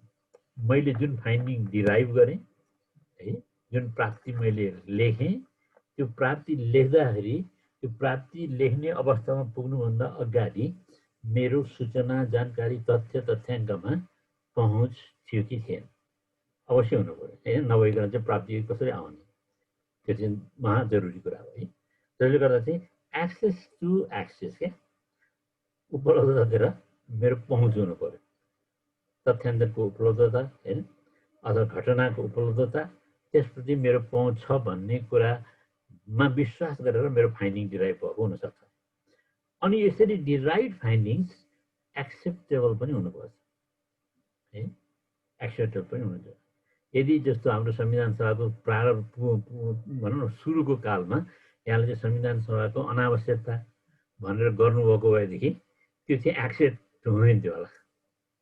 किनभने तत्कालीन समयको माग के थियो, संविधान सभा होइन को गठन, संविधान सभाले हाम्रो संविधान निर्माण गर्नुपर्छ भन्ने थियो नि त। त्यसो एक्चुअली समयको जुन माग हो, तात्कालीनता हो र इमिडिएसी भन्छौँ, तत्कालै हामीले होइन वरिपरिको सेरोफेरो र वातावरणलाई अन्तरीकरण गरेर त्यसलाई स्थान दिनुपर्ने अवस्था आएको खण्डमा यहाँहरूले त्यो जुन करेन्ट छ नि, प्रवाह छ, त्यो उसको एन्टी करेन्ट होइन रिसर्चहरू गर्न थाल्नुभयो भने पनि अप्ठ्यारो चाहिँ पर्न सक्दछ। यदि यहाँले चाहिँ संविधान सभाको अनुचिततामा त्यही बेलामा अध्ययन गर्न खोज्नुभएको थियो भने होइन मार्क्सले त्यसलाई के गरिदिन्थ्यो, रिजेक्ट गरिदिन्थ्यो। त्यसो अब यसको अर्थ के हो भने हाम्रो रिसर्चेबल जुन प्रब्लम छ त्यो प्रब्लम भनेको टाइटल हो, title of the topic of the research, not necessarily a problem in negative connotation होइन। हामीले चाहिँ प्रब्लम भनेको नकारात्मक रूपमा बुझ्छौँ नि, त्यो चाहिँ होइन होइन। त्यो प्रब्लम भनेको is simply a title, a topic होइन। र यो टपिकलाई प्रोब्लमेटाइज गर्नुभयो भने त्यो पछि गएर स्टेटमेन्ट अफ द प्रब्लमको रूपमा रूपान्तरित हुन्छ। होइन भने यो प्रब्लम भनेको टपिक होइन इन एक्जिस्टेन्स, हाम्रो अगाडि जुन शीर्षक अनुसन्धान योग्य शीर्षक रहन्छ त्यही नै हाम्रो चाहिँ प्रब्लम हो। त्यसैले अब यो फाइन्डिङमा मैले एकदम जोड दिएर यहाँलाई निवेदन गरेको कुरा के छ भने एउटा एक्सेसको कुरा र दोस्रो एक्सेप्टेन्सको कुरा, यी दुईटा कुरा त्यो फाइन्डिङ डिराइभ गर्दाखेरि यो कुरा याद गर्नुपर्छ होला अवश्य पनि। एक्सेस टु इन्फर्मेसन भएर तपाईँले त्यो फाइन्डिङ डिराइभ गर्नुभएको हो, अनि is that finding acceptable to others or only to you होइन। तपाईँलाई मात्रै एक्सेप्टेबल भयो, तपाईँको रिसर्च होइन कमिटीलाई नै एक्सेप्टेबल भएन, रिसर्च सुपरभाइजरलाई पनि भएन, अरूलाई पनि भएन भने त्यो चाहिँ भएन। त्यसबाट यो चाहिँ एक्सेप्टेबल पनि हुनुपर्ने हुन्छ है। दोस्रो मैले यो फाइन्डिङ छ दुईवटा असाध्यै गुणकारी भनौँ न अवयवको बारेमा निवेदन गरेँ। अब फाइन्डिङ्सलाई हामीले दुई तिन तरिकाबाट हेर्न सक्दा रहेछौँ। एउटा त्यो फाइन्डिङ पर्सनल फाइन्डिङ हो कि अथवा प्रोफेसनल फाइन्डिङ हो कि अथवा इन्स्टिट्युसनल फाइन्डिङ हो। कसैको लागि तपाईँले इभ्यालुएटिभ रिपोर्टहरू तयार पार्दै हुनुहुन्छ, कसैको लागि स्पोन्सर्ड होइन अर्गनाइज रिसर्च भएको भइरहेको छ भने त्यो द्याट बिकम्स मोर इन्स्टिट्युसनल, संस्थागत रूपमा जान्छ होइन। त्यो पनि एउटा राइटिङको पार्ट त हो, रिसर्चको पार्ट त हो। तपाईँले विभिन्न किसिमका रिसर्चका जुन अवयवहरू छन्, प्रक्रियाहरू छन्, जुन चरणहरू छन्, त्यो चरण लागू गर्दै होइन त्यसो टेक्दै तपाईँले यी कुराहरू गरिराख्नु भएको छ भने त्यो इन्स्टिट्युसनल होइन रिसर्चको रूपमा इन्स्टिट्युसनल फाइन्डिङ्सको रूपमा त्यो रूपान्तरित हुन्छ होइन। As a person, as a researcher तपाईँ दुईवटा व्यक्ति हुनुहुन्छ, तपाईँ एउटा रिसर्चर पनि हो, युआर अल्सो एन इन्डिभिजुअल होइन। दुईवटा कुराहरू छ। दुईवटा कुराहरू छ भने तपाईँको पर्सनल र प्रोफेसनल फाइन्डिङ्सहरू हुनुपर्छ तिनीहरू। म एउटा सानो उदाहरण दिन्छु। दुईवटा चोरहरू एउटा मान्छेलाई लखेट्दै, अब एउटा हाम्रो पौराणिक कथा छ है, दुईवटा चोरहरू एउटा जङ्गलमा होइन एउटा मान्छेलाई लखेट्दै पसेका रहेछन्। नजिकै साधुको कुटी रहेछ, साधुले आँखा चिम्लेर ध्यान गरिरहेका त्यो दुईवटा मान्छेले चाहिँ त्यो अब दुईवटा चोर अब त्यस्तै होइन मान्छेले त्यो अगाडिको मान्छेलाई लखेट्दै त्यो कुटीतिर पुर्याइरहेका र यसो साधुले आँखा खोले र कुटीको पछाडिबाट लुक्न भनेर त्यो मान्छे चाहिँ कुटीको पछाडि गयो र यी दुईवटाले सोधे। अब उनीहरू त्यो कुटीको पछाडि गएको देखेनन्, जसलाई लखेट्दै थिए त्यो दुईवटा अलिकति खराब मान्छेहरूले। अनि उनीहरूले चाहिँ अब ऋषि जो तपस्या गरिरहेका छन् उनले त सत्य बोल्छन् नि त भनेर ऋषिलाई चाहिँ सोधे, हामीले एउटा यस्तो चोर मान्छे होइन यसलाई लखेट्दै आएका थियौँ, त्यो कतातिर पस्यो ऋषि भनेर भन्दा उनले बताइदिए ऊ यसको पछाडि गएको छ भनेर। अनि ती दुईवटाले त्यो मान्छेलाई पछाडि गएर समाते र हत्या गरे है भन्ने एउटा कथा छ कि हाम्रो उसमा नीति कथाहरूमा। अनि त्यसपछि सत्य बोल्ने कि नबोल्ने हैन। अब त्यहाँ त रिसर्चरले त हेर्नु पर्यो नि त। सत्य बोल्दा के भयो, व्यक्तिको ज्यान गयो। सत्य नबोलिदिएको भए व्यक्तिको ज्यान बचत हुन्थ्यो होला, बच्न सक्थ्यो होला हैन। किन त्यो ऋषिले चाहिँ त्यो दुईटालाई होइन यतातिर त आएको छैन, ऊ त अगाडितिर कतितिर गयो भनेको भए त्यो मान्छे सायद अर्कोतिर भाग्थ्यो होला र आफ्नो ज्यान चाहिँ बचाउन सक्थ्यो होला। अब विशेषले हेर्दाखेरि तपाईँको रिसर्चले नि होइन, अब त्यो एक्सेस टु इन्फर्मेसन त भयो, but that is not accepted होइन, त्यो चाहिँ ग्रहण योग्य चाहिँ भयो। किन भएन त भन्नुहुन्छ भने तत्कालीन परिस्थितिमा तत्कालीन जुन सङ्कट हो त्यो सङ्कटलाई अलिकति लेखाजोखा एसेसमेन्ट भन्छौँ नि हामी, त्यो लेखाजोखा गर्न नसकेको कारणले ऋषि वचन चाहिँ प्रिय सत्य वचन भए तापनि ऋषि आखिर केका दोषभागी भए त त्यो व्यक्तिको हत्याका होइन कारक चाहिँ भने। त्यसो अब हाम्रो रिसर्चले एक्सेस र एक्सेप्टेन्सलाई सँगसँगै लानुपर्छ भन्नुको कारण चाहिँ यति नै हो। मैले यसमा यति नै निवेदन गरेँ। अब पर्सनल र प्रोफेसनल होइन फाइन्डिङ गर्ने कि इन्स्टिट्युसनल फाइन्डिङ गर्ने भन्ने कुरा हाम्रो रिसर्चको प्रकृति कस्तो हो। यो एकाडेमिक रिसर्च हो, एकाडेमिक राइटिङको हो कि इन्स्टिट्युसनल स्पोन्सर्ड रिसर्च हो कि होइन, कसैले तपाईँलाई चाहिँ सहयोग गरेको लागि चाहिँ त्यसको लागि तपाईँले यो गरिदिँदै हुनुहुन्छ कि, त्यो भयो भने तपाईँको फाइन्डिङ्सको प्रकृति पनि फरक फरक हुन्छ। मैले अघि निवेदन गरे जस्तै इन्स्टिट्युसनल फाइन्डिङ्सहरू चाहिँ अलि लार्ज स्केल पनि हुन्छन्, प्रमोसनल भ्यालु हुन्छ यसमा, र प्रमोसनल भ्यालु हुने भएको हुनाले चाहिँ अलिकति प्रोजेक्ट ओरिएन्टेड हुन्छन् है।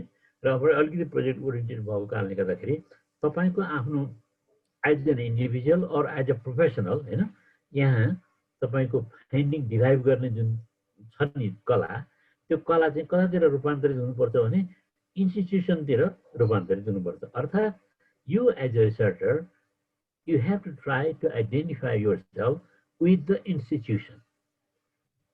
संस्थासँग तपाईँले मित लाउनु पर्ने हुन्छ कि जुन संस्थाको लागि तपाईँले काम गर्दै हुनुहुन्छ त्यो संस्थाको जुन परिचय छ, छवि छ, त्योसँग तपाईँको मितेरी गाड्नुपर्ने। तर तपाईँको आफ्नो थेसिसमा, तपाईँको इन्डिभिजुअल रिसर्चमा यो गर्न जरुरी छैन। You are there as an individual as a professional है। अब हाम्रो फाइन्डिङमा कुन खालको फाइन्डिङहरू डिराइभ गर्ने त भन्दा एज ए प्रोफेसनल गर्नुहुन्छ कि एज एन इन्डिभिजुअल गर्नुहुन्छ कि एज एन इन्स्टिट्युसनल फेलो होइन को रूपमा गर्नुहुन्छ, यो हामीले छुट्याउनु पर्ने कुरा हो। र मोस्टली स्पोन्सर्ड जुन रिसर्चहरू हुन्छन् यिनीहरू इन्स्टिट्युसनल प्रकृतिका भएको कारणले गर्दाखेरि there you have to try to identify yourself होइन विथ द इन्स्टिट्युसन। त्यो काइन्ड आई डोन्ट नो अब यो रिक्वायरमेन्ट नै त होइन होइन, तर यो चाहिँ एउटा अभ्यासमा यसरी लिएको छ होइन। अभ्यासमा यसरी लिएको कारणले गर्दाखेरि अब हामीले यसलाई के भन्नुपर्ने हुन्छ भन्नुहुन्छ भने यो इन्डिभिजुअल अथवा इन्स्टिट्युसनल अथवा प्रोफेसनल होइन फाइन्डिङ होइन। त्यस्तो अवस्थामा तपाईँको एकाडेमिक राइटिङ होइनमा तपाईँको पर्सनल अथवा इन्डिभिजुअल अथवा you as an individual professional होइन, तपाईँ एउटा रिसर्चर पनि हो नि, रिसर्चर भनेको प्रोफेसनल हो। यो कुरा हामीले ख्याल गरिराख्नु पर्यो। र त त्यो रिसर्चरभित्र इन्डिभिजुअल पनि छ नि त होइन। अब त्यो इन्डिभिजुअल रिसर्चरभित्र छ भन्ने कुराको आभास क्वालिटेटिभ रिसर्चले दिने हो। त्यो प्रोफेसनलभित्र इन्डिभिजुअल छैन भन्ने कुराको आभास क्वान्टिटेटिभ रिसर्च भन्छ नि हामीहरू, त्यसले दिने हो। तर म अब त्यो क्वालिटेटिभ क्वान्टिटेटिभ रिसर्च जुन दुईवटा छुट्टा छुट्टै प्याराडाइमहरू छन् त्यसको भिन्नता आदितिर म यहाँलाई लग्दिनँ होइन।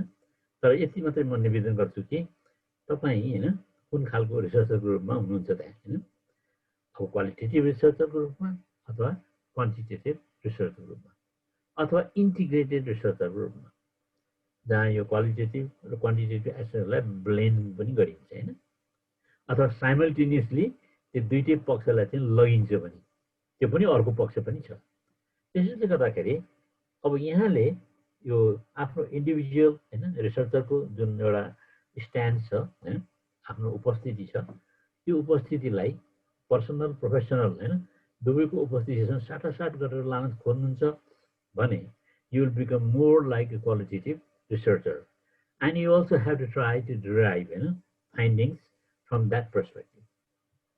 त्यसको मतलब तपाईको फाइन्डिङ्सहरु मोर टेक्स्ट बेस्ड हुन्छन्, डेटाबेस चाहिँ अथवा भनौँ जुन डिजिटहरु भन्छौँ, डेटा भन्छौँ, तथ्याङ्क भन्छौँ, त्यो चाहिँ कम हुन सक्छ। अब यो अलि यसको बारेमा छुट्टै बहस चलाउनु पर्ने हुन्छ, अर्को छुट्टै प्रस्तुतिमा हामी पसौँला हैन। मैले खालि यहाँलाई चाहिँ निवेदन गर्न खोजेको कुरा के हो भने चाहिँ हाम्रो फाइन्डिङ्सहरु डिराइभ गर्दाखेरि हामीले तीनटा तरिका चाहिँ अपनाउन सक्दा छ। एउटा पर्सनल, अर्को प्रोफेसनल। पर्सनल भनेको इन्डिभिजुअल हैन, एज ए रिसर्चर। अब अनि इन्डिभिजुअल पर्सनालिटीलाई रिसर्चरको पर्सनालिटीसँग तपाईँले इन्टिग्रेट गर्नुभयो भने then you are merging your individuality with professionality of the researcher. हैन, इन्डिभिजुअलिटी प्रोफेसनालिटी दुईटा रिसर्चरको हैन इन्टिग्रेटेड भूमिकामा यहाँ हुन सक्नुहुन्छ। तर मोस्टली अब हामीले चाहिँ अब जुन रिसर्चहरू गर्छौँ अरूको लागि गर्छौँ हैन, अरू संस्थाको लागि गरिदिन्छौँ आदि त्यति चाहिँ इन्स्टिट्युसनल टाइपको हुने भएको कारणले गर्दाखेरि तर हामीले फाइन्डिङ्सहरू डिराइभ गर्दाखेरि यो सचेतता अपनाउनु पर्छ। यो सचेतता यहाँले अपनाइदिनु भयो भने अनि यहाँहरूको फाइन्डिङ्सहरू के हुन्छ त अलिक विवादित कम हुन्छ। फाइन्डिङ्सहरू चाहिँ अब विवादित हुन्छन् हेर्नुहोस् हैन, त्यसलाई कम विवादित निर्विवाद अलि हुँदैन है। निर्विवाद फाइन्डिङ्सहरू ल्याब बेस्ड मात्रै हुन्छन्। त्यसलाई हामी साइन्टिफिक रिसर्चको कुराहरू गर्दाखेरि गर्छौँ हैन। ल्याब बेस्ड रिसर्चहरू they are tested in the lab हैन।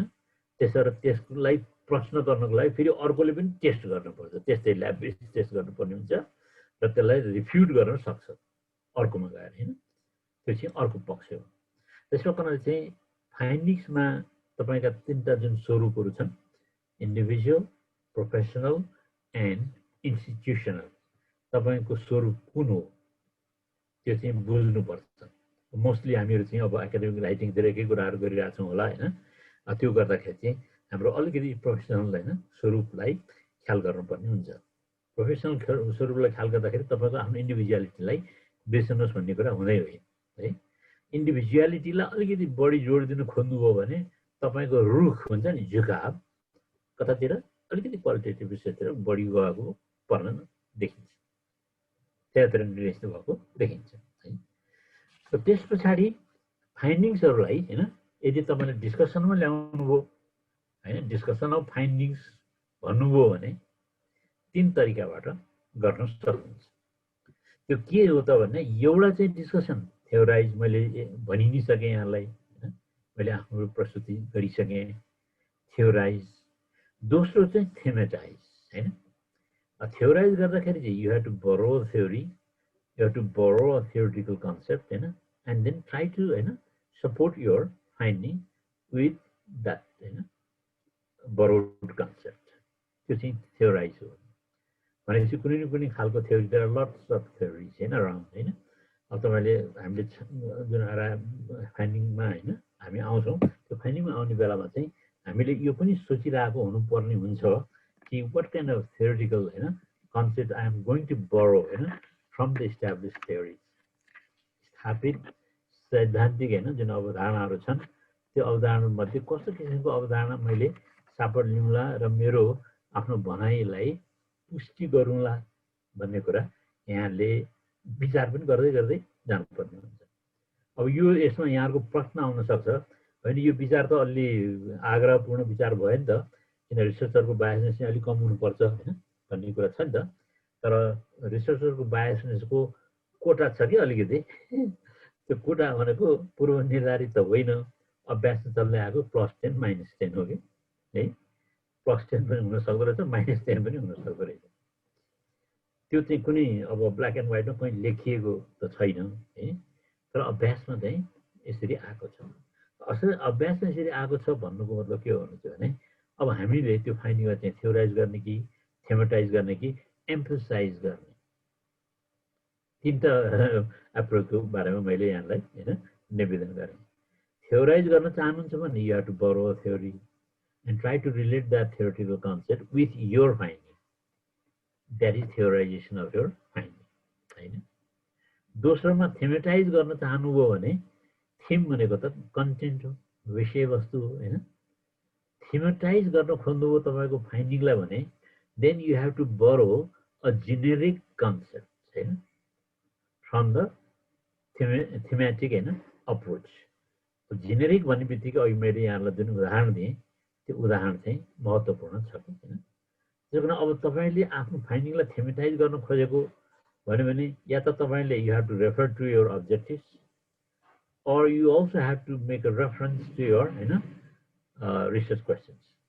Research questions मा पनि तपाईले रेफरेन्स गर्न सक्नुहुन्छ किनभने they are already accepted हैन है। त्यसले गर्दाखेरि चाहिँ I have borrowed the concept and the thing from there and based on that हैन I have derived this finding भनेर एउटा तपाईको थेमेटाइज गर्ने तरिका कला भनेको रिसर्च अब्जेक्टिभ्स र रिसर्च जुन चाहिँ हैन क्वेशन्सहरु छन् रिसर्च क्वेशन्सलाई रेफर गरिदिने रेफर चाहिँ गर्नु पर्यो रेफर गरेर so I am trying to thematize my finding भनेर हामीले भनिदिनु पर्यो एउटा चाहिँ त्यो। अब तेस्रो जुन एम्फसाइज भने मैले एम्फसाइज भनेको एम्फसिस भन्ने शब्द हो कि एम्फसिस भनेको जोड बल। यस्तो कुरो हुन्छ हेर्नुहोस् हामीले रिसर्च गर्दाखेरि धेरै कुराहरू देख्छौँ धेरै कुराहरूलाई प्राप्तिको रूपमा लेख्न इच्छा राख्छौँ तर इच्छित सबै प्राप्तिहरूलाई लेखनीय हुँदैनन्। इच्छित हुन्छन् लेखनीय नहुन सक्छ। लेखनीय नभएको बेलामा लेखनीय नभएको अवस्थामा हामीले त्यसलाई के गर्नुपर्ने भयो त लेखनीय बनाउनको लागि एम्फसाइज गर्नु पर्यो। कुन मूल विषयवस्तुलाई मैले जोड दिन खोजेको छु। यदि तपाईको मूल विषय अहिले कोभिड-19 को इम्प्याक्ट छ भने इम्प्याक्टलाई जोड दिनु पर्यो। कोभिड-19 का प्रकारहरू कोभिड-19 का कजेजहरू हैन कोभिड-19 का प्रभाव क्षेत्रहरू ती कुराहरूलाई एम्फसाइज गर्नु भएन। केलाई एम्फसाइज गर्नु पर्यो इम्प्याक्टलाई हैन त्यसको जुन प्रभाव छ त्यो प्रभावलाई चाहिँ जोड दिनु पर्यो। त्यो भन्नुको मतलब के भने इम्प्याक्टले के प्रभाव अनि कोभिडले के प्रभाव छोड्यो त हैन मानसिक सामाजिक हैन समस्याको प्रभाव छोड्यो मृत्यु छोड्यो मृत्यु वर्ण गर्नुपर्ने हो हैन अथवा समाजमा एउटा किसिमको कलङ्क छोड्यो। धेरै मान्छेले हाम्रो जुन संस्कार संस्कृति छ कोभिड-19 बाट संक्रमित भएको मान्छेहरूलाई चाहिँ अर्कै दृष्टिकोणले हेर्ने हैन त्यो पनि एउटा इम्प्याक्ट हुन्छ हैन। अब आर्थिक रूपले हेर्नुहुन्छ भने त्यो त भन्नै परेन हैन मनोसामाजिक रूपले भन्नुहुन्छ भने भन्नै परेन। अब हाम्रो अहिले चाहिँ 200 भन्दा कति भयो हैन मृत्यु संख्या तर मनोसामाजिक प्रभाव यति पर्यो कि हाम्रो चाहिँ अब आत्महत्या गरेको हैन मान्छेहरूको संख्या नै 25-2400 चाहिँ पुगिसक्यो। किन यस्तो भयो भन्दाखेरि तपाईले के चीजलाई एम्फसिस हैन जोड दिन खोज्नु भएको छ द्याट इज इम्पोर्टेन्ट हैन त्यो चाहिँ महत्त्वपूर्ण कुरा हो। त्यो भन्नुको मतलब के हो भने अब हाम्रो रिसर्चेबल प्रब्लम अथवा रिसर्चेबल जुन टपिक छ सुरुको हैन अवस्थामा हामी फेरि फर्कौं त्यो टपिक चाहिँ मैले त जानी बुझी सबै कुरा हेरेर हैन र फेरि अहिले यहाँलाई नियमै पनि छ के अरे अब एफबी फर्मेटमा जानु हो भने त्यो टपिक हैन 12वटा शब्दभन्दा बढी लामो हुनुहुन्न भन्ने आदि त्यति कुरा छन् नि त विधि विधानका कुराहरू पनि छन् नि त हैन त्यो कुरा पनि ख्याल गर्नु पर्यो। धेरै लामो टपिक भने तपाईले बनाउन मिलेन किनभने अब त्यो विधि विधान फलो गर्नु पर्यो भन्ने छ कि भन्नुको मतलब के हो भने त्यतातिर पनि तपाईँ जानु पर्यो हैन त्यो भने त 12वटा शब्दभन्दा लामो बनाउन मिलेन है त्यो पनि छ एउटा। त्यसैले अब एम्फसाइज गर्दाखेरि तपाईलाई सजिलो हुने फाइन्डिङहरु डिराइभ गर्न अलिकति सजिलो अलि सहज हुने एउटा तरिका के छ भने लामो तपाईको शीर्षक नरोज्नुहोस् हैन। जति लामो शीर्षकहरु रोज्नुहुन्छ त्यसमा महत्त्वपूर्ण थिमहरु पनि बढ्दै जान्छन्। अनि त्यो थिमहरुलाई तपाईले विभिन्न दृष्टिकोणबाट एनालिटिकल्ली इन्टरप्रेटिभ रूपमा हेर्दै जानुभयो हैन मिनिङ मेकिङ गर्न खोज्नुभयो भने अनि त्यसको अब्जेक्टिफाई गर्न खोज्नुभयो भने जति धेरै थिमहरु तपाईको शीर्षकमा हुन्छ थिम भनेको कीवर्ड की कन्टेन्टहरु भन्ने शब्दहरु भनौं न त्यो लामो बनाउँदै जानुहुन्छ त्यति नै तपाईको अब्जेक्टिभ्सहरु बढ्दै जाने हो रिसर्च क्वेशन्सहरु बढ्दै जाने हो र तपाईको फाइन्डिङ्सहरु पनि ती थीमेटिक कन्सेप्टहरु चाहिँ बढी अथवा त्यो ओरिएन्टेड फाइन्डिङ्सहरु बढाउँदै जाने। त्यसको कारणले गर्दाखेरि हाम्रो फाइन्डिङ्सलाई अर्को तरिका रहेछ हैन थ्योराइज गर्न नगरिकन थीमेटाइज नगरिकन एम्फसाइज गर्न चाहन्छु भन्नुहुन्छ भने तपाईको टाइटल ठिकै हैन ठिकै भनेको संक्षिप्त प्रेसिजनको कुरा हामी गर्छौं संक्षिप्तताको कुरा गर्छौं र रिसर्च भनेको के हो भने रिसर्च इज प्रेसिजन संक्षिप्तता हो। रिसर्चमा प्रेसिजन इज सो इम्पोर्टेन्ट हैन। You have to avoid redundancy, you have to avoid repetition हैन। यी सबै कुरा चाहिँ छोड्नु पर्छ। भाषाको पक्ष छँदै चाहिँ हैन, ल्याङ्ग्वेजको पर्सपेक्टिभबाट हामीले हेर्नुपर्ने कुराहरू चाहिँ छन् ती। त्यतातिर अहिले हामीतिर नजाउँ हैन। ल्याङ्ग्वेजको बारेमा म 2-3 कुरा मात्रै अलिकति पछि यहाँहरूलाई निवेदन गर्छु। र तेस्रो अप्रोच भनेको फाइन्डिङ्सको बारेमा यो के अरे एम्फसाइज अथवा एम्फेसिसको अप्रोच हो।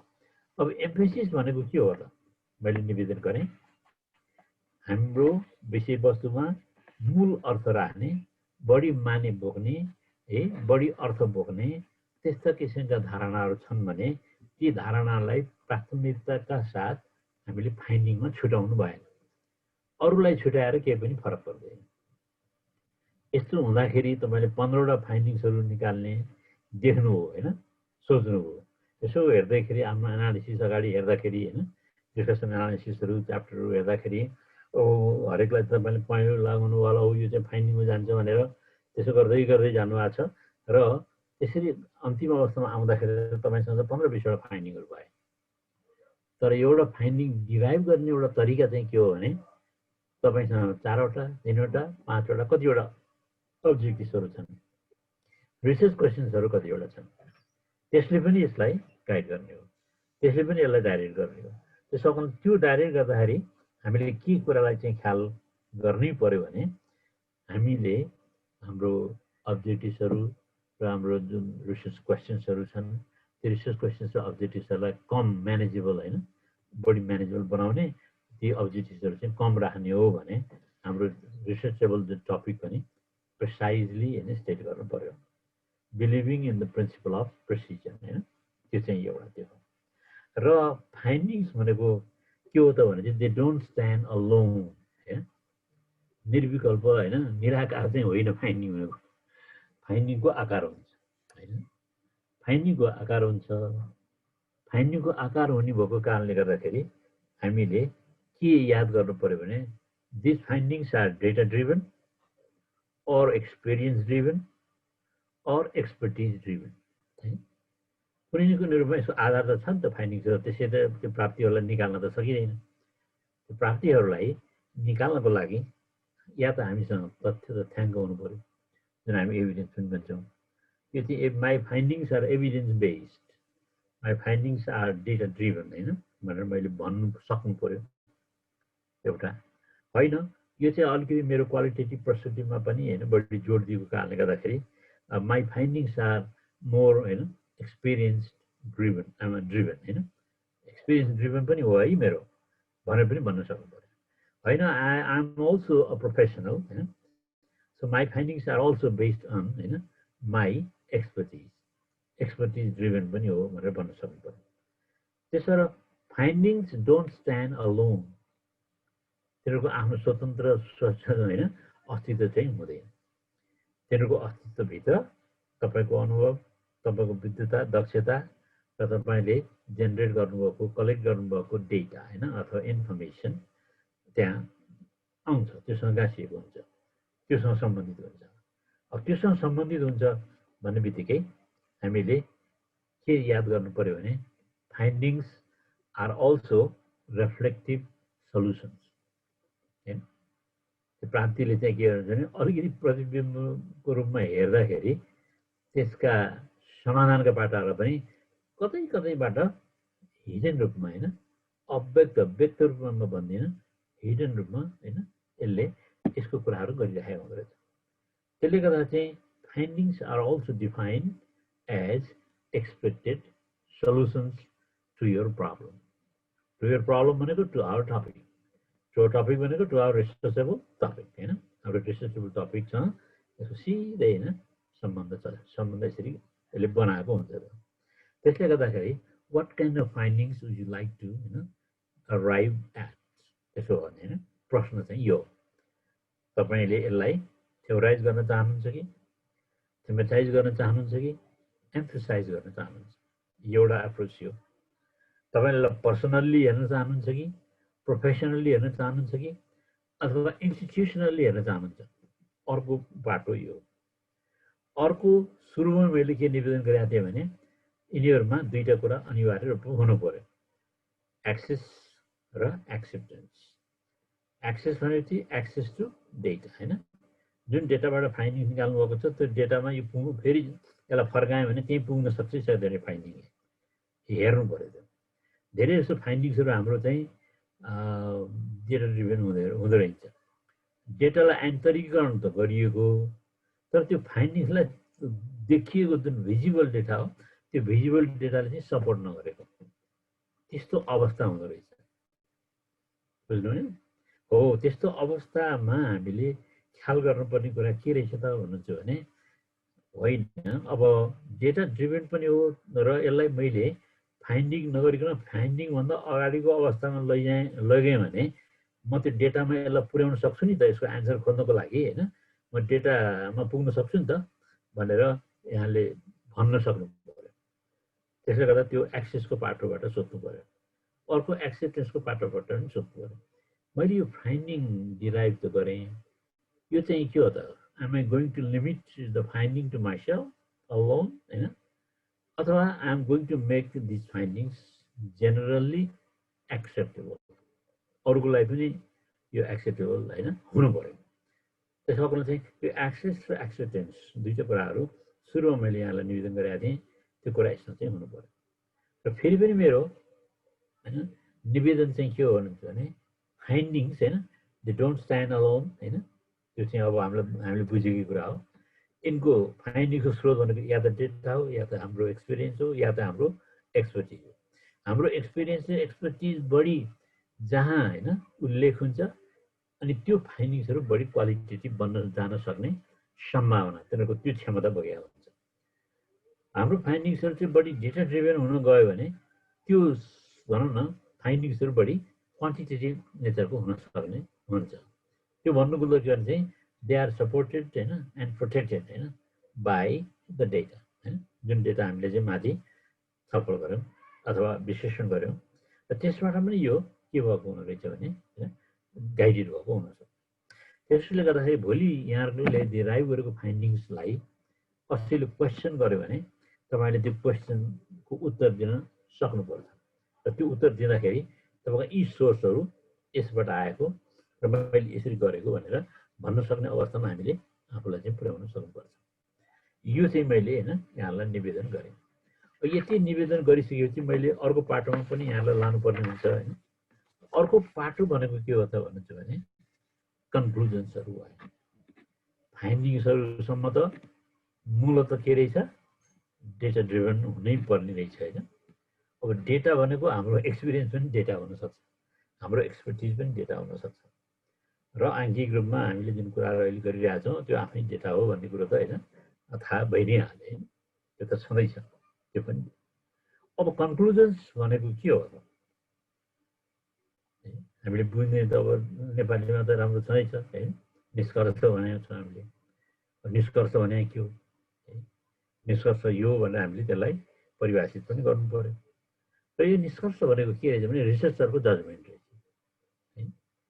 Conclusions are defined as researchers' judgment. रिसर्चरले दिने होइन जुन जजमेन्ट हो त्यही नै कन्क्लुजन चाहिँ हो। र यो मात्र ठाउँ होल रिसर्चमा यस्तो छ जहाँ रिसर्चरले अलिकति इन्डिपेन्डेन्सको होइन भनौँ न स्वतन्त्रताको अनुभव गर्न पर्छ।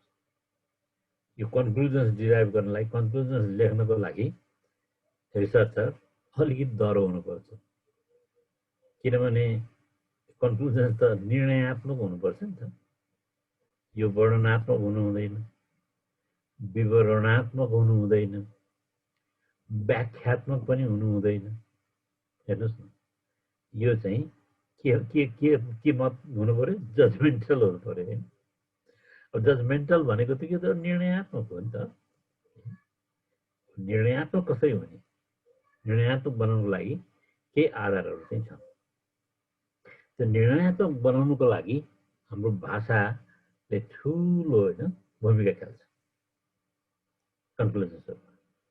त्यो हाम्रो सबै रिसर्चका जुन अवयवहरू हुन् सबै रिसर्चरका अवयवमा यो मात्रै यस्तो अवयव हो जहाँ रिसर्चरले अलिकति स्वतन्त्रताको महसुस गर्छ है। अब यो स्वतन्त्रता भनेको फेरि के हो त, अराजकता भनेको होइन। धेरै जस्तो रिसर्चरहरूले के भन्छ भने होइन, हामीलाई यो संरचनाबाट फुत्काऊ, हामी चाहिँ अराजकताबाट मुक्त हुन, यो संरचना भनेको अराजकता हो, त्यसले हामीलाई बाँच्छ होइन भन्ने सोच हुन्छ धेरै जसो रिसर्चरहरूले। त्यो चाहिँ होइन, त्यसबाट हामी मुक्त हुनुपर्छ भन्ने एउटा सोच छ होइन। एउटा कुनै पनि संरचना हामीलाई चाहिन्छ। अहिले हाम्रो देश कसरी चलिरहेछ, संविधानको संरचना अनुसार चलिरहेछ है। संविधानले एउटा संरचनाको परिकल्पना गर्यो र त्यही अनुसार हामी चलिरहेछौँ। अभ्यास मिठो चितो के हो त्योतिर हामी नजाउँ होइन, त्यो अब हामी सबैले देखिरहेकै कुराहरू छ है। तर एउटा संरचना हामीले फलो गरिरहेका छौँ। र त्यस्तै हाम्रो यो रिसर्चरहरूको जजमेन्टमा पनि हामीले अलिकति स्वतन्त्रता महसुस गर्ने ठाउँ भनेको मेथोलोजीमा पनि होइन है, अगाडिको सुरुका चाहिँ इन्ट्रोडक्टरी ब्याकग्राउन्ड होइन एसोसरमा पनि होइन, डिस्कसन च्याप्टरमा पनि होइन, रिभ्यू च्याप्टरमा पनि होइन, फाइन्डिङ्समा पनि होइन, कम हो। मैले पनि आफ्नो एक्सपिरियन्सलाई पनि एउटा स्रोत मान्न सकिन्छ है, फाइन्डिङ्स डिराइभ गर्ने एउटा तरिका त्यो पनि हो भनेर मैले निवेदन गरेँ। तर यहाँ चाहिँ आएर होइन कन्क्लुजन्सको फेजमा रिसर्चरले आफूलाई अलिकति रिलिभ के अलि फुक्काफाल होइन महसुस गर्न पाउने ठाउँ। किनभने कन्क्लुजन्समा लेखिएका शब्दहरू उसका आफ्नै हुन्, फाइन्डिङ्समा लेखिएका, थ्योरिटिकल रिभ्यूहरूमा लेखिएका, एनालिसिसमा लेखिएका शब्दहरू अङ्कका हुन्, डिजिटका हुन्, डेटाका हुन्, इभिडेन्सका हुन्, इन्सिडेन्ट्सका हुन्। तर कन्क्लुजन्समा लेखिने शब्दहरू रिसर्चरका आफ्नै हुन्। हालाकि ती शब्दहरू केका प्रतिबिम्बित रूप हुन्, फाइन्डिङ्सकै हुन्, अगाडिका व्याख्याकै हुन्, अगाडिका तथ्याङ्कीय होइन है विश्लेषणकै हुन्। त्यसबाट अलग थलग भएर टोटल्ली एकदम नयाँ, ल मलाई त यहाँ सरले पनि भन्नुभयो कन्क्लुजनमा त भयङ्कर फ्रिडम छ अरे भनेर रिसर्चरलाई चाहिँ होइन त्यहाँ हामीले जे पाए लेख्न पाउने त्यो फ्रिडम छ भनेको हुँदै होइन।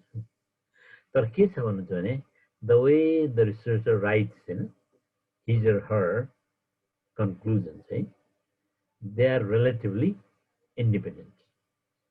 अरू पक्षहरूको तुलनामा यहाँ प्रयोग गरिने जुन भाषा छ, लवज छ होइन, त्यो रिलेटिभली अरू योभन्दा माथिका कम्पोनेन्टहरूमा प्रयोग गर्ने भाषाभन्दा अलिकति फरक हुन्छ। फरक पनि हुन्छ र कन्क्लुजन्स आर डिसिजन्स होइन, so they have to be written in decisive होइन स्टाइल, निर्णयात्मक होइन स्वरमा लेखिनु पर्यो, निर्णयात्मक लवजमा लेखिनु पर्यो। अब के हो निर्णयात्मक लवज भनेको? दुई तिनवटा कुराहरू छन्। त्यो निर्णयात्मक होइन कन्क्लुजन्सलाई निर्णयात्मक लवजमा पुर्याउने केही तरिकाहरू चाहिँ छन्। म यहाँहरूलाई तिनै तरिकाहरूको बारेमा अलिकति होइन छलफल होइन गर्न चाहन्छु यहाँहरूसँग। अब यो भनेको मैले यो चाहिँ यहाँको च्याटहरू यताउति हेरिरहेको छैन है अहिले मेरो प्रस्तुतिमा। यहाँ धेरै साथीहरूको च्याट पनि छ है, र सायद त्यो च्याटको व्यवस्था अरू कसै साथीहरूले गरिराख्नु भएको छ कि दिलनाथ सर है, ताकि के क्वेसन्सहरू होइन हामी पछि है छलफलमा लिएर आउँला है। दिलनाथ सर, यो अब च्याट बक्समा भएका अलिक महत्त्वपूर्ण जुन साथीहरूको भनाइ छ नि त है, हात पनि उठाइराख्नु भएको छ। अब मैले अहिले त्यहाँतिर ध्यान दिइरहेको छैन, त्यसो भने सरहरूले त्यो अलिक के क्वेसन्सहरूलाई है यसो नोट गरिदिनु होला र पछि हामी फेरि त्यसलाई छलफलमा चाहिँ लिएर आउँला। अब यति मैले निवेदन गरिसकेपछि मैले कसरी हाम्रो कन्क्लुजन्सलाई निर्णयात्मक स्वरमा लेख्ने त भन्नेतिर यहाँलाई लाग्दैछु। त्यसलाई निर्णयात्मक स्वरमा लगाउनको लागि, लेख्न सक्ने बनाउनको लागि हामीसँग 3-4वटा होइन तरिकाहरू चाहिँ छन्। त्यसको मुख्य तरिका त भाषाकै हो। त्यो भाषा भन्ने बित्तिकै हामीले के बुझ्नुपर्ने भयो त भन्नुहुन्छ भने भाषाको खेल होइन, यहाँलाई थाहै छ है, रिसर्च पनि भाषाकै खेल हो वास्तवमा है। भाषा तपाईँले कसरी प्रयोग गर्नुहुन्छ त्यो अनुसार चाहिँ तपाईँको रिसर्च बग्ने पनि हो है। त्यस कारणले चाहिँ भाषाको प्रयोग गर्दाखेरि अलिकति ख्याल गर्नुपर्ने हुन्छ।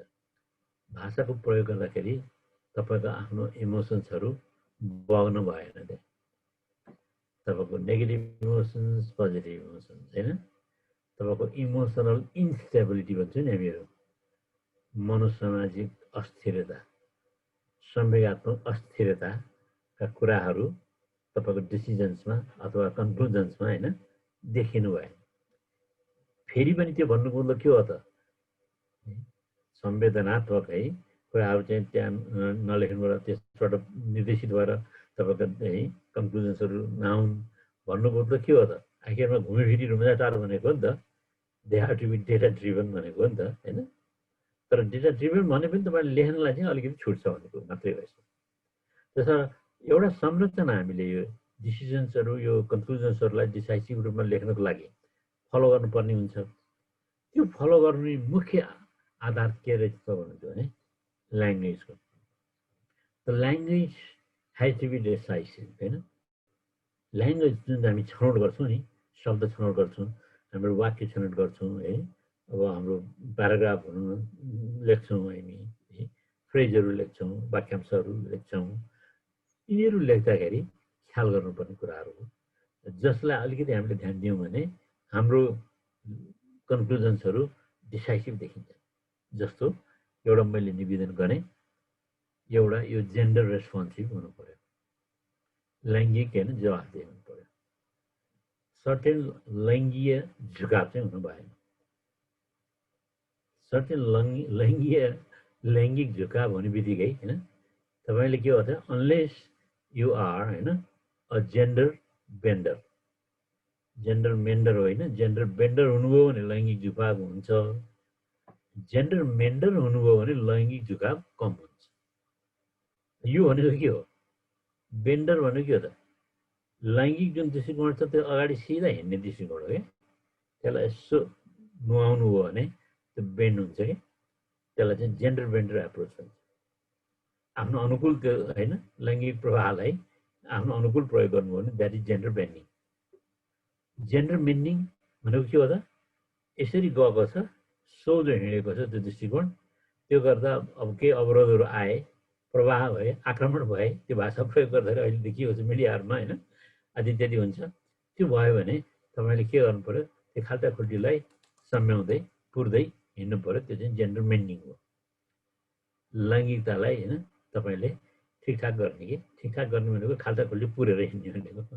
फेरि अर्को तरिकाले ठिकठाक पिटपाट गरेर ठिकठाक भने होइन हैन, त्यो तरिका होइन। त्यसैले सिधा तरिकाले यहाँहरूले त्यसलाई ठिकठाक गर्दै लैजानु। त्यही हाम्रो दुईटा दृष्टिकोणहरू के, जेन्डर रेस्पोन्सिभ ल्याङ्ग्वेज भनेको जेन्डर बेन्डिङ ल्याङ्ग्वेज हो, जेन्डर बेन्डिङ ल्याङ्ग्वेज चाहिँ होइन। जेन्डर बेन्डिङ भन्ने बित्तिकै तपाईँको आफ्नो आग्रह पूर्वाग्रह होइन विग्रह के हो यी सबै कुराहरू त्यस्तो पर्न गइहाल्छ। त्यसले गर्दाखेरि एउटा ल्याङ्ग्वेजलाई, कन्क्लुजनको ल्याङ्ग्वेजलाई डिसाइसिभ ल्याङ्ग्वेजमा रूपान्तरण गर्नको लागि हामीले ख्याल गर्नुपर्ने कुरा के रहेछ त भन्नु भने जेन्डर रेस्पोन्सिभ ल्याङ्ग्वेज प्रयोग गर्ने है। लैङ्गिक मैत्री भन्छौँ नि हामीहरू त्यो भाषा। दोस्रो संक्षिप्तता, प्रेसिजनको कुरा। कन्क्लुजन्स भनेको के हो त, हस्तकला हो, मजाले कुँदेर होइन अन्तिम रूपमा जुन कला देखिन्छ नि त्यो कला। अस्ति नै संसदमा टेकवीर मुखियाले के भन्नुभयो, मैले बनाएको लोगो यस्तो, सांसदहरूमा पुर्याइएको लोगो अर्कै, सांसदहरूमा पुर्याइएको लोगो भद्दा रहेछ, सांसदहरूले त्यसको विरोध गरे होइन। उहाँले रिफाइन गरेर जुन फाइन ट्युन गरेको भने अहिले हस्तकलाको कुरा गरेँ, त्यो लोगो त सांसदहरूले देखाइकै रहे, त्यहाँभित्र केही कुरा थियो होला होइन, त्यो भित्रतिर पसिएन, खालि पनि बाहिरको कुरा बुझियो। त उहाँले के भन्नुभयो भने त्यो कलाकारले, टेकवीर मुखिया अब प्रख्यात होइन, हाम्रो धेरै जस्तो चाहिँ जुन राष्ट्रिय होइन ऊ छन् आकृतिहरू है तस्विरहरू बनाउने उहाँ नै हो धेरै जस्तो कुराहरू। र उहाँलाई चाहिँ अस्ति चित्त दुखेर उहाँको एउटा इन्टरभ्यू है ठ्याक्कै त्यो कुराहरू चाहिँ देखियो। त्यो भन्नुको मतलब के रहेछ त भन्नुहुन्छ भने हाम्रो ल्याङ्ग्वेजमा होइन अलिकति ख्याल गरिएन भने त्यो कतातिर जान्छ होइन भनेर हुन्छ। र त्यसमा संक्षिप्तता असाध्यै महत्त्वपूर्ण कुरा हो। र संक्षिप्तता भन्ने बित्तिकै प्रेसिजन भन्छौँ हामीहरू अङ्ग्रेजीमा होइन। त्यो प्रेसिजन भनेको के भने रिपिटिसन अभोइड गर्नुहोस् है। रिडेन्डेन्सी हुन्छ नि, अब जस्तो भनौँ तपाईँले माथि एउटा वाक्य प्याराग्राफ लेख्नुभयो, अर्को वाक्यमा अर्को प्याराग्राफमा फेरि के भन्नुभयो भने इन अदर वर्ड्स भनेर फेरि दोहोऱ्याउनु भयो होइन। उदाहरणको लागि ल्याङ्ग्वेजमा कुनै कुरा त्यो बेलामा जुन दोहोऱ्याइन्छ, जुन बेलामा पहिलाको कुरोलाई चाहिँ बढी जोड दिनुपर्ने हुन्छ, एम्फेसिस होइन दिनुपर्ने हुन्छ। त्योदेखि बाहेक रेपिटेटिभ ल्याङ्ग्वेज भयो भने त्यो रिसर्चको ल्याङ्ग्वेज चाहिँ हुँदैन। र तपाईँको कन्क्लुजन रेपिटेटिभ हुनु हुँदैन। यसको सार त होइन, भन्न खोजेको कुरा चाहिँ के हो भने यो रेपिटेटिभ चाहिँ हुनु हुँदैन मुख्य कुरा। So it has to believe in the principle of precision. संक्षिप्तताको कुरा, संक्षिप्तता भनेको भन्न पर्ने कुरा थोरै शब्दहरू कुँदिएका होइन, एकदम है सुसंस्कृत सुसभ्य शब्दहरूको चयनबाट लेखिएको कुरा हो। त्यो लेख्नलाई गाह्रो हुन्छ, तर कन्क्लुजनको पार्ट होइन अलिक गाह्रो पार्ट, माथिका होइन जुन विभिन्न पार्टहरू छन् त्योभन्दा अलिक गाह्रो, किनभने यता it demands a lot of होइन रिफ्लेक्सन है। र दोस्रो कुरा के भने it had to follow the principle of precision. You don't have to repeat the same words and same phrase same sentence होइन again. You have to avoid होइन redundancy, you have to avoid duplication होइन। यो कुरा छँदैछ एउटा त्यो। र दोस्रो कुरा चाहिँ के भने यस्ता शब्दहरूको चयन गर्नुहोस् जुन शब्दहरू चयन गर्दाखेरि चाहिँ के हो त थोरै शब्दको प्रयोगबाट धेरै कुराहरू भन्न सकियो। यसलाई त अलिकति रिफ्लेक्सन गर्नुपर्छ, सोच्नुपर्छ, विचार गर्नुपर्छ होइन। र विचार त्यो शब्दहरूसँग अलिकति खेल्नुपर्छ। यहाँलाई थाहै छ हाम्रो यो कवि जगतमा शब्दहरूसँग सबभन्दा बढी खेल्ने कवि नाटककारको नेपाली विषयको साथीहरू हुनुहुन्छ भने उहाँले भन्नुहुन्छ बालकृष्ण समूह। सबभन्दा बढी शब्द हेरफेर गर्ने, खेल्ने, चल्ने, कार्केट गर्ने, आदि इत्यादि गर्ने होइन अहिलेसम्म जानिएकोमा सबभन्दा बढी केयरमेट गर्ने चाहिँ बालकृष्ण समूह। उहाँले अन्तिममा जुन शब्द छान्नुहुन्थ्यो त्यो चाहिँ प्रिसाइज होइन ल्याङ्ग्वेज हुन्थ्यो। त्यति मात्रै मैले निवेदन गरेँ। र दोस्रो के हो त भने अर्को भाषाकै हामीले चाहिँ डिसाइसिभ ल्याङ्ग्वेज प्रयोग गर्दाखेरि कन्क्लुजन्समा ख्याल गर्नुपर्ने कुरा के हो त भने त्यो पोभर्टी सेन्सिटिभ पनि हुनुपर्ने हुन्छ, गरिबीप्रति संवेदनशील हुनुपर्ने, गरिबीलाई गिज्याउने खालको, उडाउने खालको, गाली गर्ने खालको है भाषा तपाईँको कन्क्लुजन अथवा कुनै पनि रिसर्चको कुनै पनि पार्टमा होइन पर्यो भने त्यसले तपाईँले नै हानि गर्छ, अरूलाई चाहिँ के गर्दैन। त हानि कसरी गर्छ त भन्छ भने त्यसले तपाईँको बनेको जुन छवि हो त्यो छविलाई चाहिँ बिगारिदिन्छ। दुई तरिकाले, एउटा तपाईँको रिसर्चरको छवि बन्न लागेको त्यसले बिगारिदिन्छ। दोस्रो तपाईँको जुन लेखन शैली छ, एकाडेमिक राइटिङ हुन्छ, प्राज्ञिक लेखनको जुन होइन अभ्यास गर्न खोज्नु भएको छ त्यो प्राज्ञिक लेखनको अभ्यासबाट अझ अगाडि बढ्न तपाईँलाई चाहिँ गाह्रो हुन्छ। त्यसले गर्दा you have to write in a way that होइन यो राइटिङ बिकम्स पोभर्टी सेन्सिटिभ। गरिबीप्रति संवेदनशील हुनु पर्यो, गरिबीप्रति आक्रामक हुनु भएन, गरिबीलाई झिझ्याउनु भएन, गिज्याउनु भएन होइन। र गरिबीलाई चाहिँ प्रहार गर्न चाहिँ भएन, किन यो कुनै पनि गर्दाखेरि गरिबी निवारण हुँदो रहेछ है बुझ्दैन। त्यसको अब जस्तो तपाईँसँग अब कुनै कन्क्लुजन गरिबी निवारणसँग सम्बन्धी आयो, गरिबीलाई प्रहार गर्छु भनेर तपाईँले त्यो शब्द चयन गर्नुभयो र यसो लेख्नुभयो भने त्यसले चाहिँ केही गर्दो रहेछ। यो एउटा चाहिँ स्थापित सत्य हो। र अरू अघि त मैले निवेदन गरेँ हाम्रो ल्याङ्ग्वेज इमोसनल्ली स्टेबल हुनु पर्यो, संवेगात्मक रूपमा स्थिर। स्थिर भनेको न यो हाइली होइन हाइली इमोटिभ पनि है ओभर नेगेटिभ भन्छ त्यसलाई होइन, न त हाइली पोजिटिभ पनि होइन एकदम फुरुङ्ग भएर खुसी भएको बेलामा तपाईँले होइन जुन प्रशंसाका शब्दहरू बहुछार गरिदिनुहुन्छ नि त्यो पनि होइन। त्यहाँदेखि इमोसनली स्टेबल भनेको हामी नेगेटिभ र पोजिटिभ पनि हुने रहेछ कि हामीलाई त्यहाँको जुन डेटाले जुन कुरो देखाएको छ त्यो देखाएको कुरोलाई हामीले सहज रूपमा लिने र त्यसैलाई स्थापन गर्नको लागि हाम्रो इमोसन्सहरूलाई त्यहाँका शब्दहरूसँग चाहिँ नसाट्ने। अब यसमा अहिले क्वालिटेटिभ रिसर्चमा एउटा ठुलो प्रश्न आएको छ। त्यो ठुलो प्रश्न चाहिँ के आएको रहेछ भन्नुहुन्छ भने क्वालिटेटिभ रिसर्चमा आएको प्रश्न होइन अब यो चाहिँ सरले यस्तो भन्नुहुन्छ है यो धेरै हाइली भनौँ न इमोसनली स्टेबल ल्याङ्ग्वेज हुनुपर्छ भन्ने, तर क्वालिटेटिभ रिसर्चमा त रिसर्चरको अब्जर्भेसन, रिसर्चरको एक्सपर्टिज, रिसर्चरको इन्साइट हुनुपर्छ नि त भन्ने कुरा छ कि होइन। त्यो हुनुपर्छ, त्यो सही हो होइन, तर त्यो चाहिँ इमोसनल्ली ट्विस्टेड चाहिँ हुनु भएन। इमोसन्स, हाम्रो जुन इमोसन्सहरू छन् दे आर नट स्टेबल, त्यो स्थिर होइन। कुनै बेला स्थिर हुँदैन, when they become positive and when they become negative। Highly positive भयो भने पनि स्थिर नहुने रहेछ, हाइली नेगेटिभ भयो भने स्थिर नहुने। त्यसो नाइदर पोजिटिभ नट नेगेटिभ गर्ने हो भने के हुन सक्ने भयो? स्टेबिलिटी, स्थिरताको कुरा हुन सक्ने हो। इमोसनल्ली स्टेबल त्यो चाहिँ हुन सक्ने हो।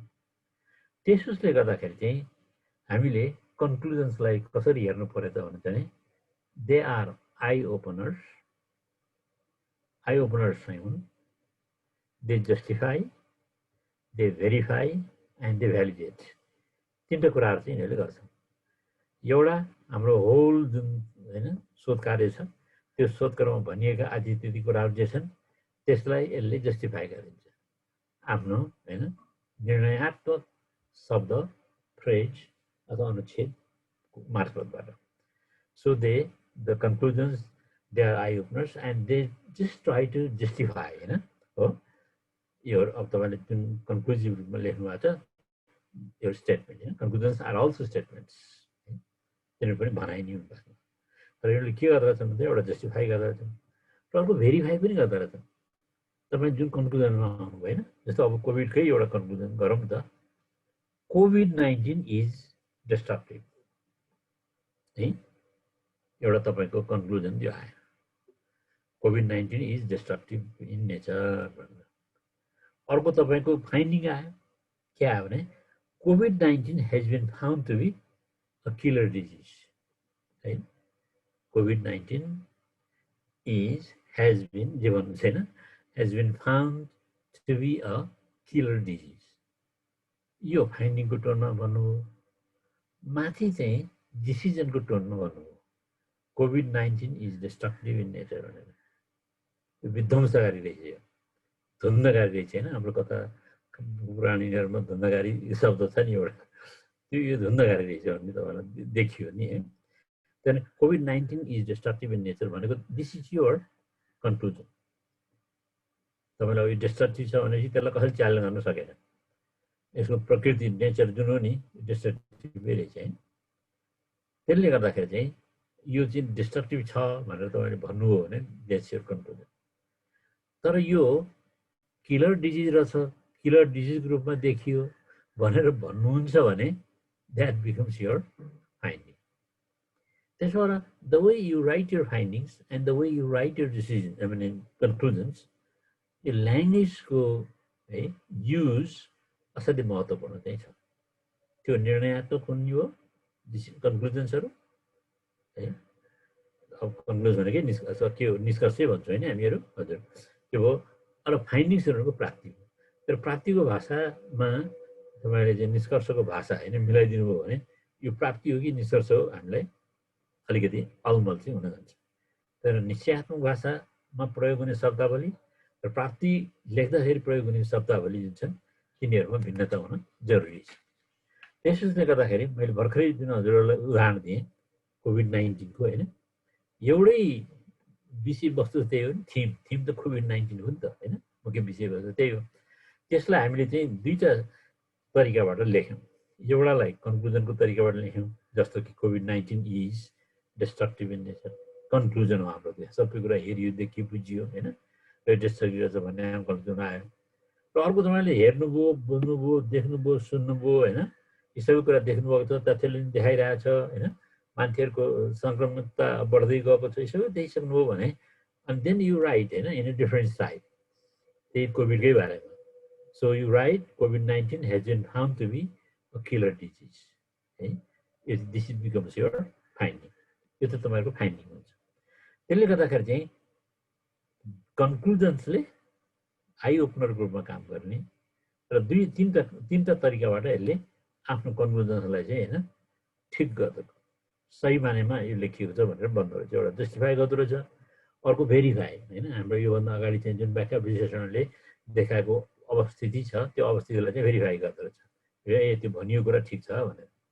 अर्को भ्यालिडेट होइन, यसमा भनिएको कुरामा चाहिँ यो सत्यता छ होइन, यसमा यो जुन निरन्तरता कुरा यसले गरेको छ त्यो ठिक छ भनेर भ्यालिडेट पनि गर्नु हुँदो रहेछ। अब यसोसले गर्दाखेरि चाहिँ म अब लगभग अन्त्यतिर आएँ यहाँको धेरै म डिस्टर्ब गर्दिनँ। अब त्यसो भने फाइन्डिङ्स र कन्क्लुजन्समा भिन्नता के है? फाइन्डिङ्सको कुरा मैले हजुरलाई बताएँ छोटकरी, कन्क्लुजन्सको बारेमा पनि बताएँ थोरै हैन। र अब त्यसो भने फाइन्डिङ्स र कन्क्लुजनको बिचमा सारा त मूलत भिन्नताहरू के छन् त? अन्त फाइन्डिङ्स चाहिँ अब्जर्भ, कन्क्लुजन्स चाहिँ दे आर नट रेकमेन्डेसन्स है। Conclusions are not recommendations. फेरि हामीले यो कुरा ख्याल गर्नुपर्छ है, रेकमेन्डेसन हामी के गर्छौँ भन्ने कुरा फेरि पछि होइन छलफल गरौँला। So conclusions are not recommendations एउटा हाम्रो भिन्नता। Findings are observe, findings are also found होइन, and findings are also noted, findings are seen, findings are felt, and findings are also experienced. There are conclusions, they are not recommendations, and there are no prescriptions in conclusions. Conclusions are prescription चाहिँ हुँदैन, prescribe गर्छौँ हामीहरू होइन। त्यो right के अरे डक्टरको चाहिँ प्रेस्क्रिप्टिभ नोट चाहिँ कन्क्लुजन होइन, रेकमेन्डेसन्स। औषधिहरूले प्रेस्क्राइब गर्छ हजुरहरूलाई, हामीलाई, मलाई, सबैलाई होइन, त्यो प्रेस्क्रिप्सन हो। But conclusions are not prescriptive in nature, prescription होइन। अनि यो डुज र डन्ट्सको कुराहरू चाहिँ कन्क्लुजनमा हुँदैन। यो गर्नुपर्छ, यो गर्नु हुँदैन भन्ने भाषामा, त्यस्तो टोनमा, त्यस्तो आशयमा हाम्रो कन्क्लुजन्सहरू लेखिनु हुँदैन है। र conclusions are inside of the researcher, उसको अन्तर्सोचको कुराहरू हो। मैले सुरुमा हजुरहरू के निवेदन गरेँ भने कन्क्लुजन्स मात्रै एउटा यस्तो ठाउँ हो जहाँ त्यो रिसर्चरले अलिकति स्वतन्त्रताको होइन महसुस गर्छ। अर्थात् लेखन स्वतन्त्रताको कुरा गरेको होइन, आफ्नो शब्द चयन गर्न पाउँछ। तर त्यो शब्द चयनको सेरोफेरो त फेरि त्यही अगाडिको एभिडेन्स होइन, त्यही इभेन्टहरू, त्यही डेटाहरू हुनुपर्छ। त्यो त छँदैछ त्यो होइन। त्योभन्दा अलिकति माथि खुलेर लेख्ने स्वतन्त्रता उसले यसमा पाउँछ। त्यसो भएर conclusions are insight of the researcher and they are indicative and verifiable. Conclusions लाई भेरिफाई गर्नुपर्ने हुन्छ, इम्प्लिकेसन्स लाई भेरिफाई गर्न गाह्रो हुन्छ। अब कन्क्लुजन्स र इम्प्लिकेसन्समा मैले फेरि त्यही कुरा हजुरहरूलाई भन्नुपर्ने हुन्छ हैन। अब इम्प्लिकेसन्सको रूपमा यदि यहाँले लेख्नुभयो, धेरैले चाहिँ इम्प्लिकेसन्स र रेकमेन्डेसन्सलाई उस्तै ठान्दछन् हैन, जुन चाहिँ होइन। Recommendations are actions, implications are potentials, हैन, potentials for actions. दुईटा कुरा छ हैन। Recommendations are actions, implications are potentials for action. Action को लागि हुन सक्ने हैन उपादेयताहरू हुन्, तर recommendations चाहिँ उपादेयता होइनन्। Recommendations are actions. Implications are potentials for actions. Potential छ त्यहाँ, त्यो पोटेन्शियल छ है भनेर हामीले इम्प्लिकेटिभ टर्ममा लेख्न चाहिँ गाह्रो हुन्छ। सबभन्दा गाह्रो लेख्नलाई चाहिँ हामीलाई कन्क्लुजन्स भन्दा पनि इम्प्लिकेसन्सहरू हो। इम्प्लाइड भन्छौँ नि हामीहरू, अव्यक्तताको कुरा गर्छौँ नि त्यहाँ हैन, एक्सप्लिकेट इम्प्लिकेट हैन भन्छौँ नि हामीहरू, अव्यक्तताको कुरा गर्छ। तर त्यो अव्यक्तताभित्र के लुकेको हुन्छ भने उपयोगिताको कुरो पनि लुकेको हुन्छ, उपयोगिताको कुरो पनि त्यहाँ लुकेको हुन्छ। इट्स देयर, तर लुकेको हुन्छ भने मैले उजागर रूपमा रेकमेन्डेसन आउने, अव्यक्त रूपमा के आउने हो, इम्प्लिकेसन। त्यसले गर्दाखेरि हामीले अब conclusions, findings, conclusions, implications, findings, conclusions, recommendations, implications, यी कुराहरू लेख्दाखेरि यिनीहरूको हाम्रो वर्ण विन्यासले त छुट्टै भन्ने भइहाल्यो हैन। यिनीहरूको रूपरङ्ग पनि अलिकति केलाउनु पर्ने हुन्छ। रूपरङ्गले पनि हैन यो विविधता छ भन्ने कुरालाई स्पष्ट हैन देखायो। अब मैले हजुरहरूलाई अन्तिममा एउटा निवेदन के गर्छु भने यो रिसर्च भनेको कस्तो रहेछ त भन्नुहुन्छ भने एउटा अङ्ग्रेजी उखानबाट म हैन आफ्नो प्रस्तुतिलाई अन्त्य गर्न चाहन्छु। Work hard in silence. रिसर्चमा चुपचाप तपाईँले काम गर्नुपर्ने हुन्छ, चुपचाप काम गर्नुपर्ने हुन्छ। Let success speak loud. जब रिसर्चको फाइन्डिङ आउँछ, कन्क्लुजन लेख्नुहुन्छ, इम्प्लिकेसन्सहरू लेख्नुहुन्छ, then you have to start speaking loudly. चुपचाप काम गर्नुहोस् एज ए रिसर्चर। फाइन्डिङ आइसकेपछि तपाईँको धेरै कुरा त उजागर भइसक्ने हो नि त। जब त्यो फाइन्डिङ आउँछ, that is your success, that becomes a success. And let success speak loudly. अनि त्यस पछाडि हाम्रो अनुसन्धानको के हुन्छ, डिसेमिनेसन हुन्छ, त्यो सक्सेस हो, प्रबोधीकरण हुन्छ, अरूलाई थाहा हुन्छ, त्यो पनि सक्सेस हो। अरूले कोट गर्नुहुन्छ, रेफर गर्नुहुन्छ, त्यो पनि सक्सेस हो है। र तपाईँको रिसर्च यस्तो बनोस् जुन धेरैको लागि कोटेबल, रेफरेबल बनोस्। त्यो कहाँ आएर ठोकिन्छ त्यो कुरो? The way you find, you derive findings for your study, होइन, from your study for your study, होइन, based on the data, your expertise and your experience. र यसैले तपाईँको भिजिबिलिटी, तपाईँको सादृश्यतालाई चाहिँ स्थापित गरिदिन्छ। मैले माथि मेथोडोलोजीलाई गाली गरे होइन, एनालिसिसलाई गाली गरे पनि होइन, इन्ट्रोडक्सनलाई गाली गरे पनि होइन, अब्जेक्टिभलाई गाली गरे पनि होइन, तर तपाईँको सादृश्यता, भिजिबिलिटी भन्ने जुन कुरो छ नि, त्यो केले स्थापित गरिदिने हो? फाइन्डिङ्सले र कन्क्लुजन। हस्, मैले अहिले यति नै निवेदन गरेँ। अब यहाँको के छन् है, दिलनाथ सर? हस्, धन्यवाद धन्यवाद आदरणीय बासु सर। सरको सुन्दर र गहकिलो प्रस्तुतिकरणको लागि लगभग हामीलाई पौने 2 घन्टासम्म सरले लगातार चाहिँ हामीलाई दीक्षित बनाइरहनु भयो। यसको लागि सरलाई म कार्यक्रमको सञ्चालकको तर्फबाट, संयोजकको तर्फबाट विशेष धन्यवाद दिन चाहन्छु सर। र यसपछि चाहिँ हामीले